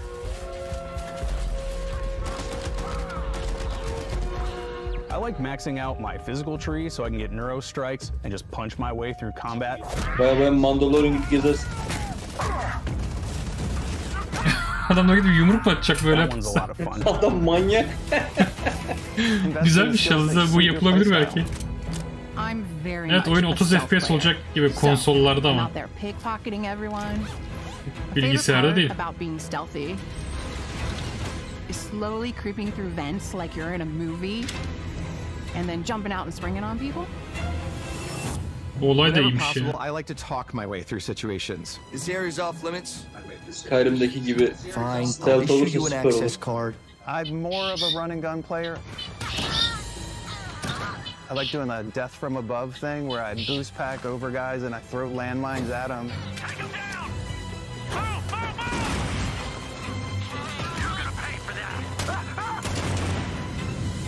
I like blowing stuff up.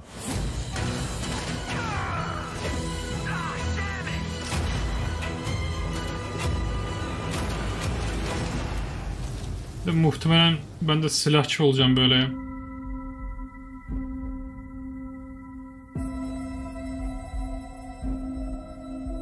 Exploration is a key aspect of all our games. In Starfield, there are full star systems with new life, resources, and adventures.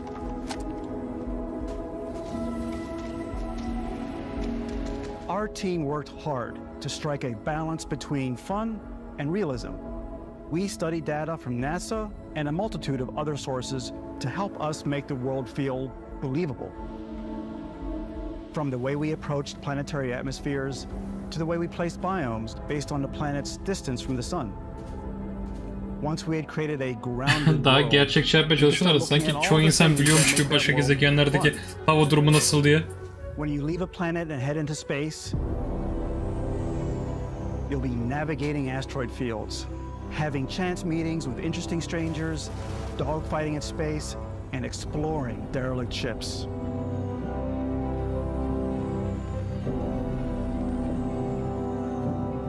It's all out there. Yalnız sanki FPS sorun çekecek gibi ya da downgrade diyecek. Ultimately, bana da öyle geliyor. Rewarding your curiosity, because whether it's on the surface of a planet, the alleys of a city, or the vastness of space, you never know what you'll find. Bilmem, belki de koyarlar dünyayı, bizim güneş sistemine. Mars var. Mars varsa teoride dünya da vardır ama tabii çok komplike olacağı için belki koymazlar, ne bileyim. Belki de dünya patlamıştır. Exploration is possible thanks to your ship. Your ship is almost ya da yaşanmaz bir hale gelmiştir belki de. Olabilir, belki climate change'den yaşanmaz hale gelmiş. I think you'll be blown away by the amount of stuff you can do. You can buy a ship. I'm sure you can find something you like. Customize and upgrade that ship. And hire a crew to keep it up and running. And it all starts in spaceports.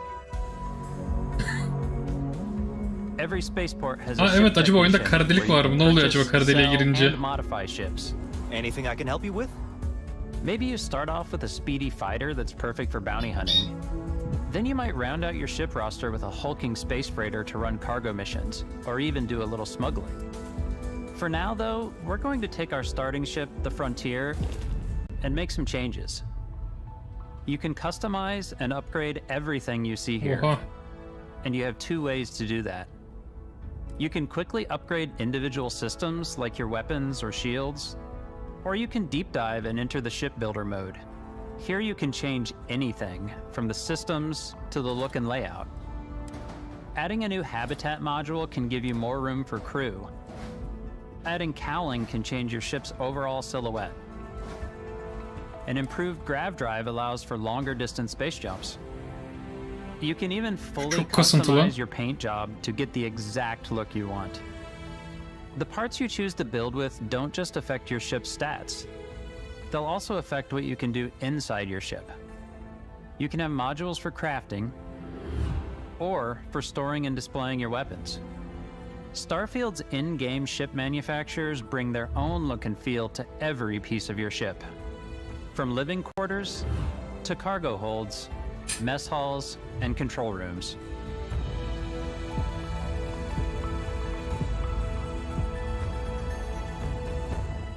Allah yalan yok, oynama çok güzel ve büyük olacak gibi But with a little gözüküyor. creativity, your ship can look like almost anything you want.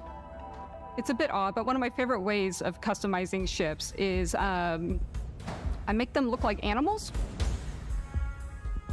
The HMS Platypus, as I called it, where it had like a giant tail to it. And we've done spiders, we've done mechs.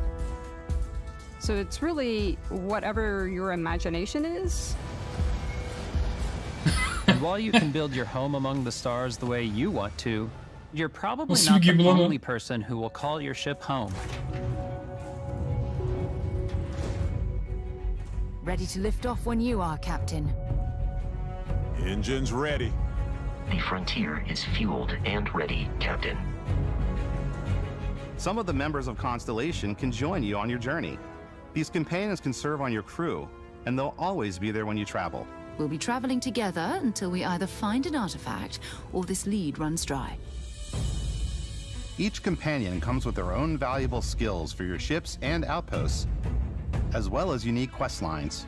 Eventually, some friendships might blossom into romance. I don't know that I've ever really loved anyone except you. And if you're looking for a little extra help on your ship, you can always hire additional crew at spaceports. Got any room on your ship for someone like me? You'll also meet potential crew members out in the world. Still think there might be a spot for me on your ship? I gotta get off this rock. Assign crew to your ship or outposts, and their unique skills will affect how they run. Just like companions, most crew members can lend a hand in the field. Take Bosco, for instance.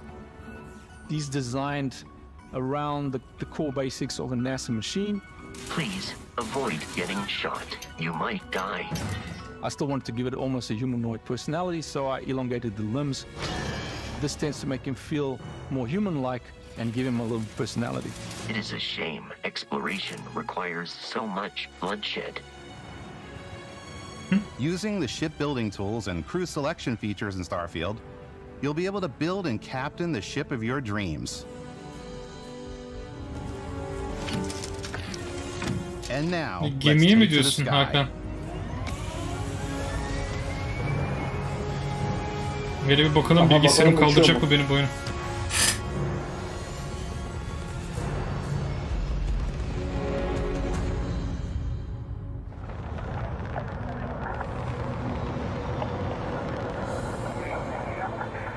We're putting you in the cockpit of your very own spaceship and telling you that you can do pretty much anything. And that is really cool for us. Uzay korsancılığı tam yapabiliyor musun emin değilim ama bildiğin ticaret, kaçakçılık falan yapabiliyorsun. Belli ki korsan da yapabiliyorsun ya, korsancılık yapabilirsin yani. We've extended that sense of control to ship combat. It's not about just hitting your triggers to fire your weapons. It's a complex dance between your piloting skills and our power allocation system. Boosting power to your engines will make your ship faster. Powering up the ground drives will shorten the amount of time it takes before you can make a jump.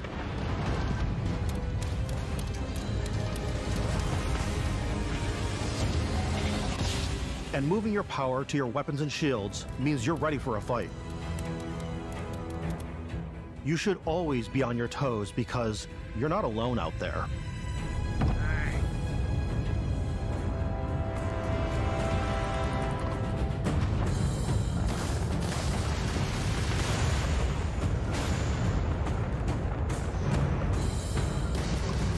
Unlocking the targeting control system skill will allow you to zero in on specific subsystems of the ship you target.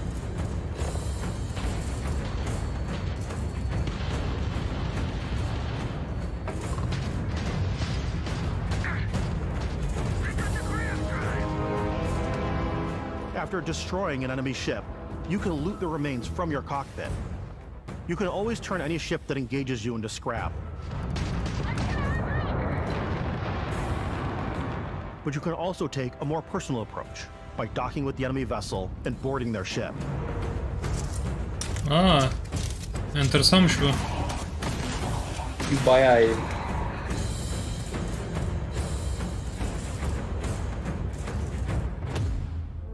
Peki docking yapmanın bir avantajı var mı ki? Control of an enemy ship, it's yours.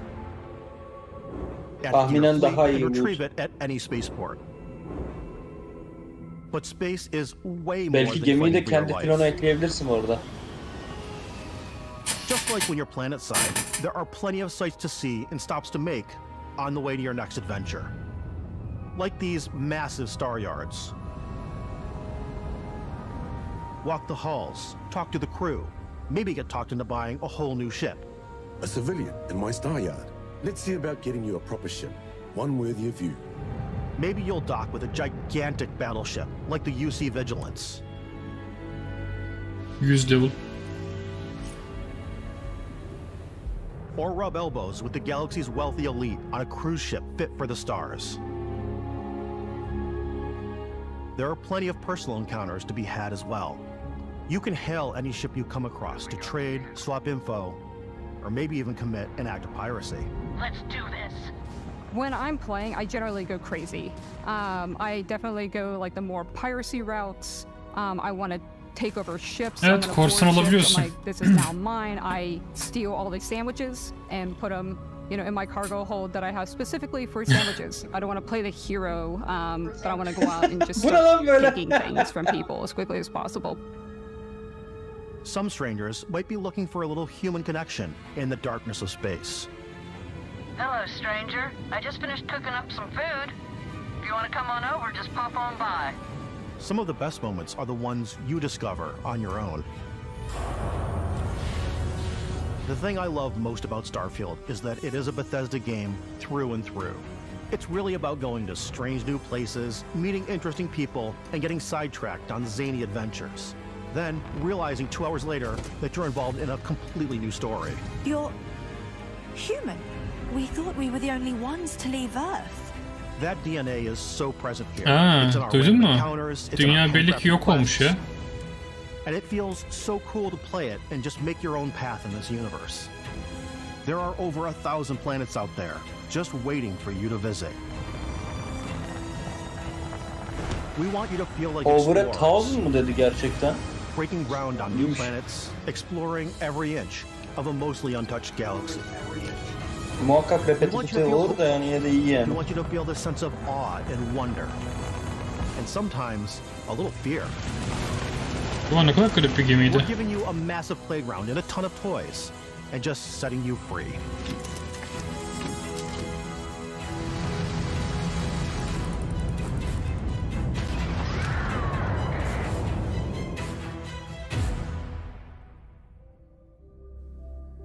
Hey everybody, we've shown you so much stuff, but we thought we'd just take a little break and show you something a little bit different. You know, we put so much detail into our game worlds, and we love the opportunity to bring that into the real world with our collector's editions. Evet, sistem gereksinimlere düşük olmaz ya. Watch. It is the Constellation Explorer's Watch. This is the watch. Bu saat çok güzel bu arada, bunu görmüştüm de. That acts as part of your HUD, where it's the compass and then environmental information. It connects to your phone to give you notifications and other information. And we've also designed this really cool case that it comes with, Istvan. Yeah, we really took as much care in designing this case as we did the watch. Our attention to detail in the game totally translates to this. Inspired by the cases that the astronauts used during the Apollo era to bring back samples from the moon. It's got an intricate locking mechanism, authentic, heavy, comes with a Constellation patch, NATO strap, and the overall functionality and believability of this as something that would exist in the world, in the Starfield universe. Oh, and hey, take this. You'll find it very useful out there, and it even tells the time. We actually have something else. Now that we're part of Xbox, we get to work with the amazing people on the Xbox hardware team, and together we have created this custom limited edition Starfield controller. It's awesome. It is now, you know, our favorite controller. We love this because it's inspired by the actual controls of your spaceship. And not only that, we've created the first ever custom headset with Xbox, and this is a perfect pairing with that controller. Control, this is Constellation Starship Frontier. Ready to start on your signal. Steady till ready. Coordinates input. Ya muhtemelen kaldırır zaten, yani full grafikte olmasa bile 60 FPS'e sabitli yapıp Ya yüksekte ya da normal grafiklerde oynayabilirim rahatlıkla. Zannetmiyorum şey olacağını da. Yani çok oyun var abi.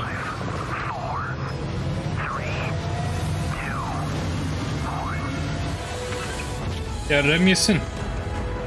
Yani geç 32 GB RAM'im var yani.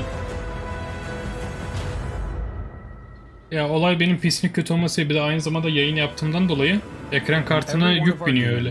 Her ne kadar ayrı olsa da şey. But Starfield isn't just a Bethesda Game Studios world, it's a Bethesda Game Studios galaxy. Tek PC üzerinden yaptığım için hem yayın hem şey, oyun. Because we want to give you freedom on a galactic level. The freedom to experience both the exciting planets and the quiet ones. Scanning a planet before you land is a great way to get a sneak peek at the available resources you can use for crafting, building, and customizing.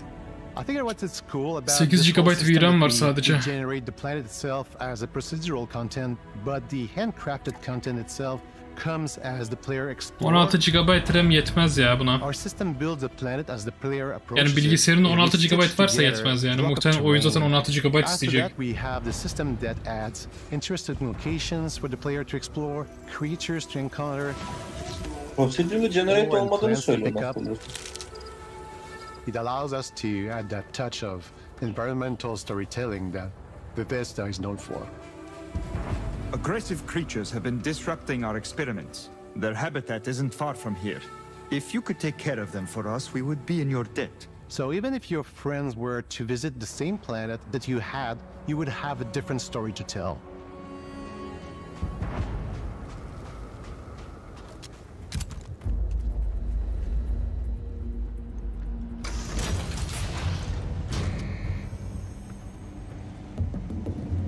Acaba diyorum PlayStation kolunu bağlayıp oynayabiliyor musun bunu? Adam niye üstüne koştu ya? Belki o yumrukçu adamdandı.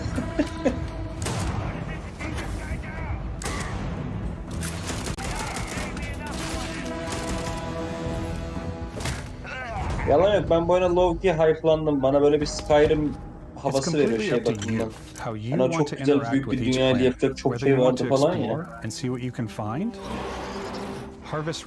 Bunun yayını sen yapıyormuşsun Fatih, öyle duydum.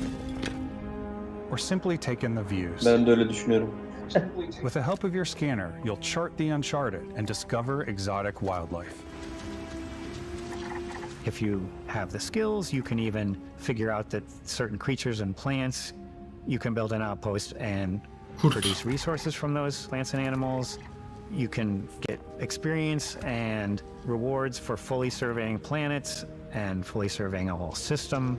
Normal Sky'da da vardı bu olay. When we were concepting these creatures, we really wanted to think of them as natural to the environment.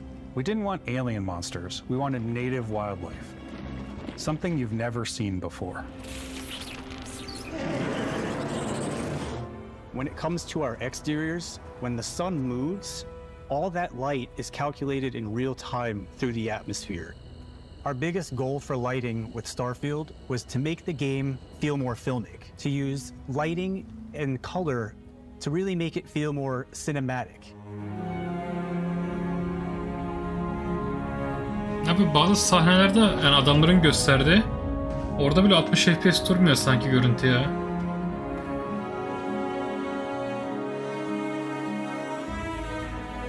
Ama tabii şöyle düşünmek lazım. Eğer oyun hızlı bir oyun değilse, ihtiyaç duyulmuyorsa teoride 30 FPS oynayabilirsin oyunu. Fast pace değilse yani.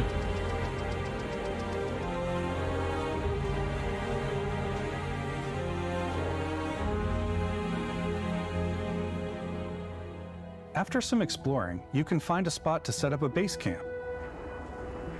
Outposts can be built almost anywhere on any planet.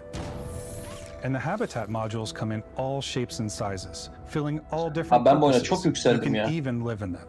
Assign crew and companions to work at your outposts for added bonuses and set up extractors to harvest resources while you're away. Aa bu iyiymiş. Ya iyiymiş diyorum da abi. Şimdi biraz şey gibi gözükeceğim belki. Ama yani bunların hepsini No Man's Sky'da gördüğüm için, bir de No Man's Sky doğmadan kendini geliştirdiği için kendimi bir türlü hype'lanamıyorum bütün bunlara. Zaten bunları gördüm yani. And then when you're on your feet, you can really decorate and fine-tune things much easier.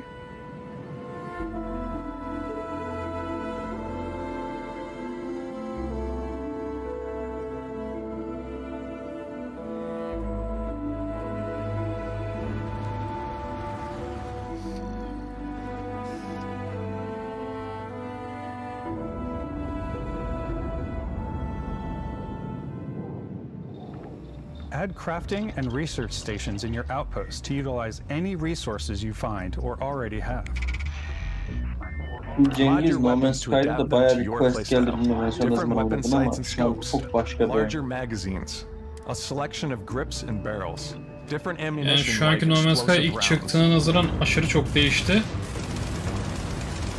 All you stealth players out there will surely need a suppressor.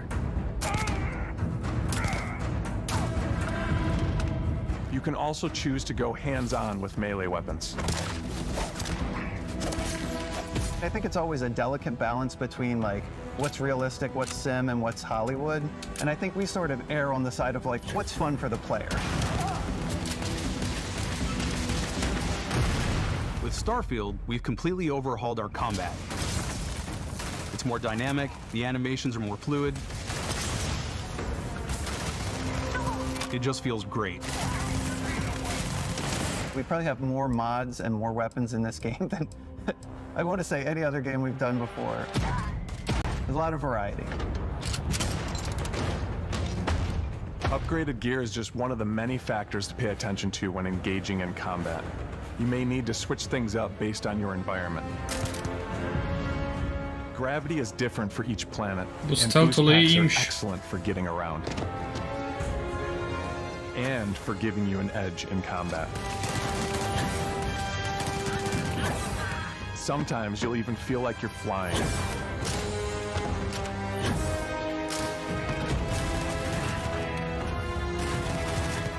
Zero-gravity environments pose a different challenge. Firing a ballistic weapon in zero-G will actually push you backwards.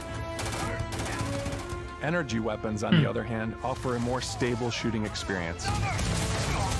We also have mag weapons. These are high-powered electromagnetic induction ballistic arrays. Each barrel has its own targeting laser and can dish out some serious damage.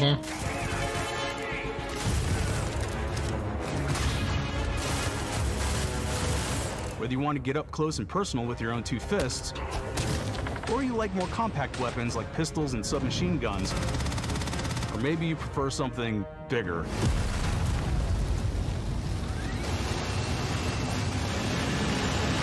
Starfield's got you covered.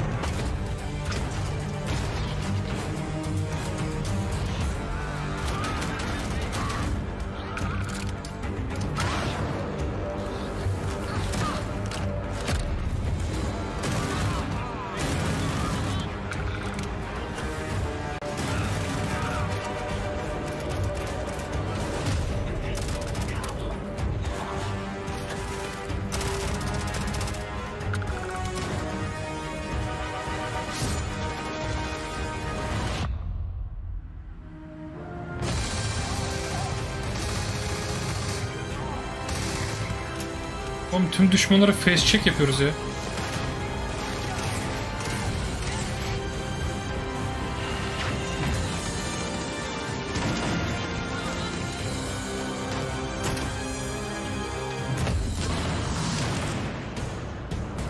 Oha.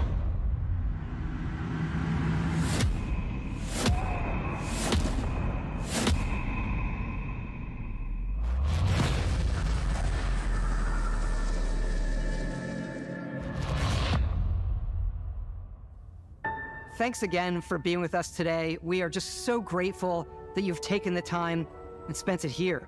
I know there was probably a lot to take in. There's a lot to the game, even more than we could show here. You know, as we play it, we're always sharing these unique and special moments that only a game like this can bring. When I think about what makes it special, it really is the people here. This game is a reflection of the incredible and passionate team that made it. all of them putting something special of themselves into it. So let's hear some of their favorite moments. I love the way that our final combination of all the new tech has come together to create some of the most beautiful sunsets and sunrises we've ever had in any of our games. I love the creatures, the exploration, every biome is different. The word that comes to mind is vast. I like to use our photo mode to take rock star photos. I just love that constant feel of discovery and wow, I can't believe that there's more here. I'm most excited about our outpost building systems. My favorite part is every time you step out on a planet, it's a unique experience. You spend all this time building your ship, and you see it on the landing pad. These things are gigantic. It's the kind of thing that you just can't get anywhere else. There's something about seeing a tower over in the distance and going, I know the gravity's low here. I think I can make that jump. My favorite part is biomes, spaceships, audio design, planets, the day-night cycle. Those details matter to me. Diplomacy, exploration, freedom, the ending. Beskap, obviously. I love the robot so much. The incredible amount of worlds we created. Sniper rifles, come on. Lever action, rocket launcher, brain sprout. I love, but some people might find creepy. I don't know. I know it's right, Ben. The thing that I enjoy most about the game is the freedom to be who you want to be, do what you want to do. It's what you've come to expect from a Bethesda title, but on a much bigger scale.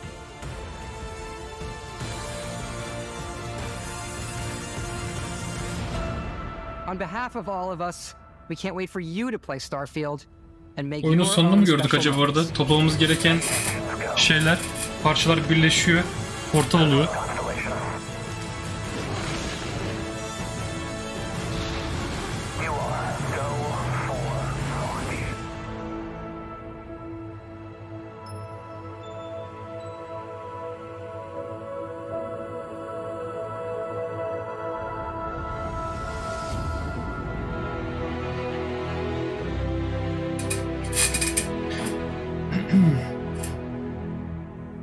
Abi yeter ki optimizasyon düzgün olsun ve gameplay iyi olsun. PS5'e geliyormuş falan böyle değil mi? Sürpriz yapıyorlarmış en sonunda.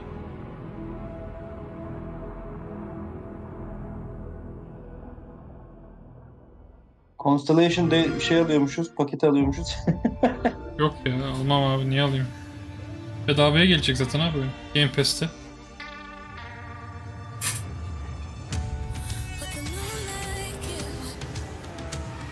Burada müzik çalıyor.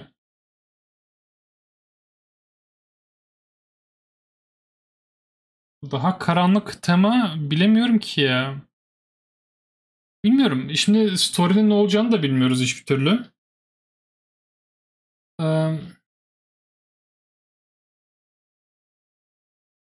Dediğim gibi ya, benim için önemli olan, dediğim gibi, optimizasyon düzgün olsun, bir de gameplay'i olsun, yani sıkmasın yeter ki oynarken yani.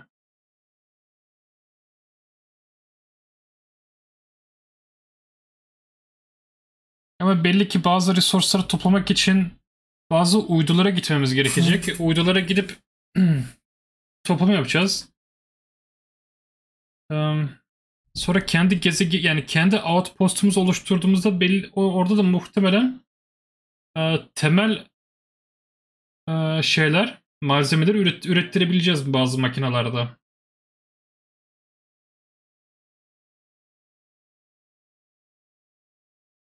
Ama merak ettim kesinlikle.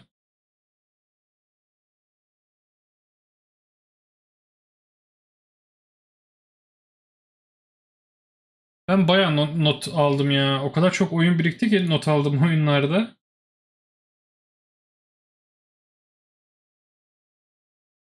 Bir de not aldığım oyunlarda şeye bakmam lazım. Tam çıkış tarihlerini. Evet. Kesinlikle çıkmayacak. Belki Elder Scrolls çıkacak ama Starfield kesin çıkmıyor. Onu biliyoruz. Şu an not aldıklarıma bakarsam tarihlerde, yani hepsini daha not almadım.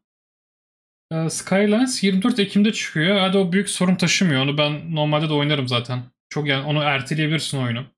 Cyberpunk DLC'si 26 Eylül ama ben İdris Alba'yı oynayacağız sanıyordum. İdris Alba DLC paketinde bir karakter olacak. Yani yan karakter. O yüzden ne desem bilemiyorum açıkçası. Belki alıp oynamayabilirim Cyberpunk'a. Starfield 6 Eylül'de çıkıyor. Alan Wake 17 Ekim'de çıkıyor. Alan Wake 2. Tarihin not aldığım oyunlardan biri o da.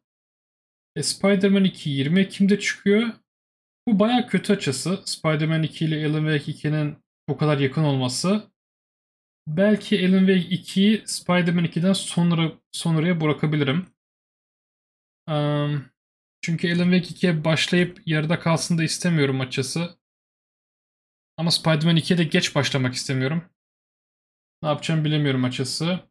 Lies of P 19 Eylül'de geliyor. Başka da not almamışım saat olarak. Tarih olarak. Ama tekrar bir kontrol etmem gerekiyor.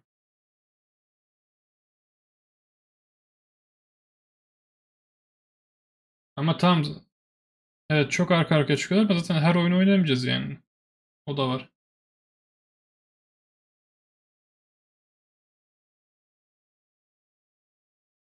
Evet doğru da var. 6 Eylül'de. Ama şimdi bak 6 Eylül'de çıkacak Starfield. Şimdi ne kadar oynadığına bağlı. Biliyor musun? Yani oyunu bitirmeni bahsetmiyorum bile. Ama yani 1,5 hafta oynayacaksın sonuçta. Sonra Lies of P'ye geçiş yapabilirsin.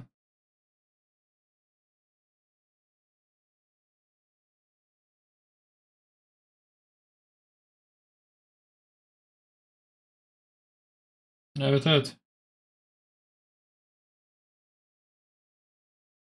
Öyle yani chat. Bilemiyorum. O sırada peki benim onu işte bir de daha yarın Ubisoft'ta göreceğimiz oyunlar var. Ubisoft. Hadi ya. Pardon Fatih'in sesini açmayı unuttum. Pardon chat. En baştan beri açık değil miyim? Müzik varken kapatmıştım sesini de. Ha. Fatih şey diyordu. Vakti yok yani bir nevi çünkü hem iş hem master arabaydı hem şey. Biraz kasıntı olacak. Ya bir de dediğim gibi çok fazla arka arkaya oyun var yani. Aşırı var. Çok fazla gerçekten oyun var. Pardon chat.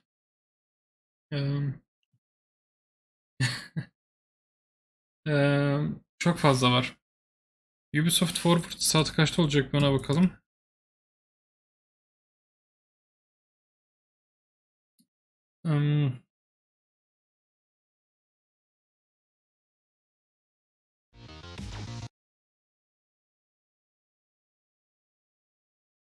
Nerede bu? Saat dilimi kaça tekabül ediyor? O da 7'de diyor ama.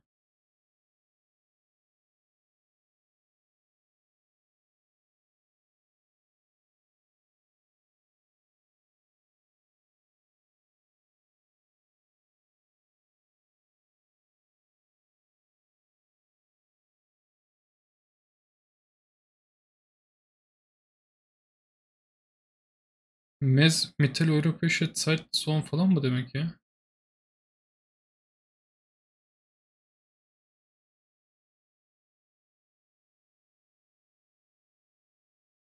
Bu da Borana saatiydi. Türkiye saatiyle galiba saat 8'de olacak değil mi Ubisoft Forward?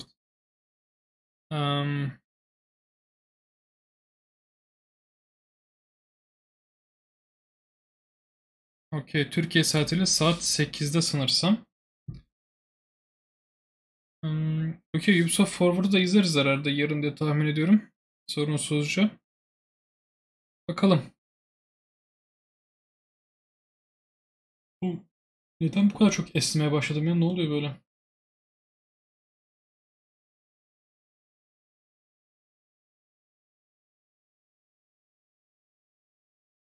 Öyle işte. Dur ben saatini bir daha bir not alayım da unutmayayım yani.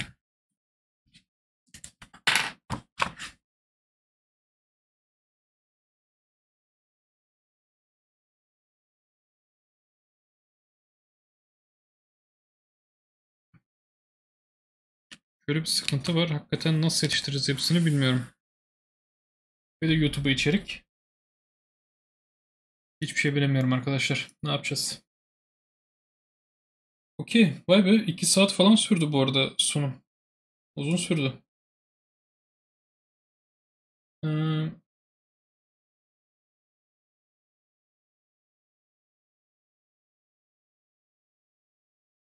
Çok mu sıcak? Hadi ya, bizim buralar bayağı şey. Okey yani. Sıcaklık bakımından Cengiz. Yes chat. O zaman burada sonlandıralım bu yayını. Görüşürüz arkadaşlar. Hadi direkt görüşürüz arkadaşlar deyip kendisine mute attı. Burada sonlandıralım. Teşekkür ederim tekrardan. Güzel bir yani idare eder bir sunum gibi geldi. Yani Starfield bilmiyorum, hype'a girmek istemiyorum ya. Böyle Cyberpunk'a da hype'a girmiştim. Ondan sonra yüzüstü bırakmışlardı resmen. Bilmiyorum, artık oyunlarda pek hype olmak istemiyorum yani. Elime geçmediği sürece oyunlar bilemiyorum yani. Teşekkür ederim tekrardan.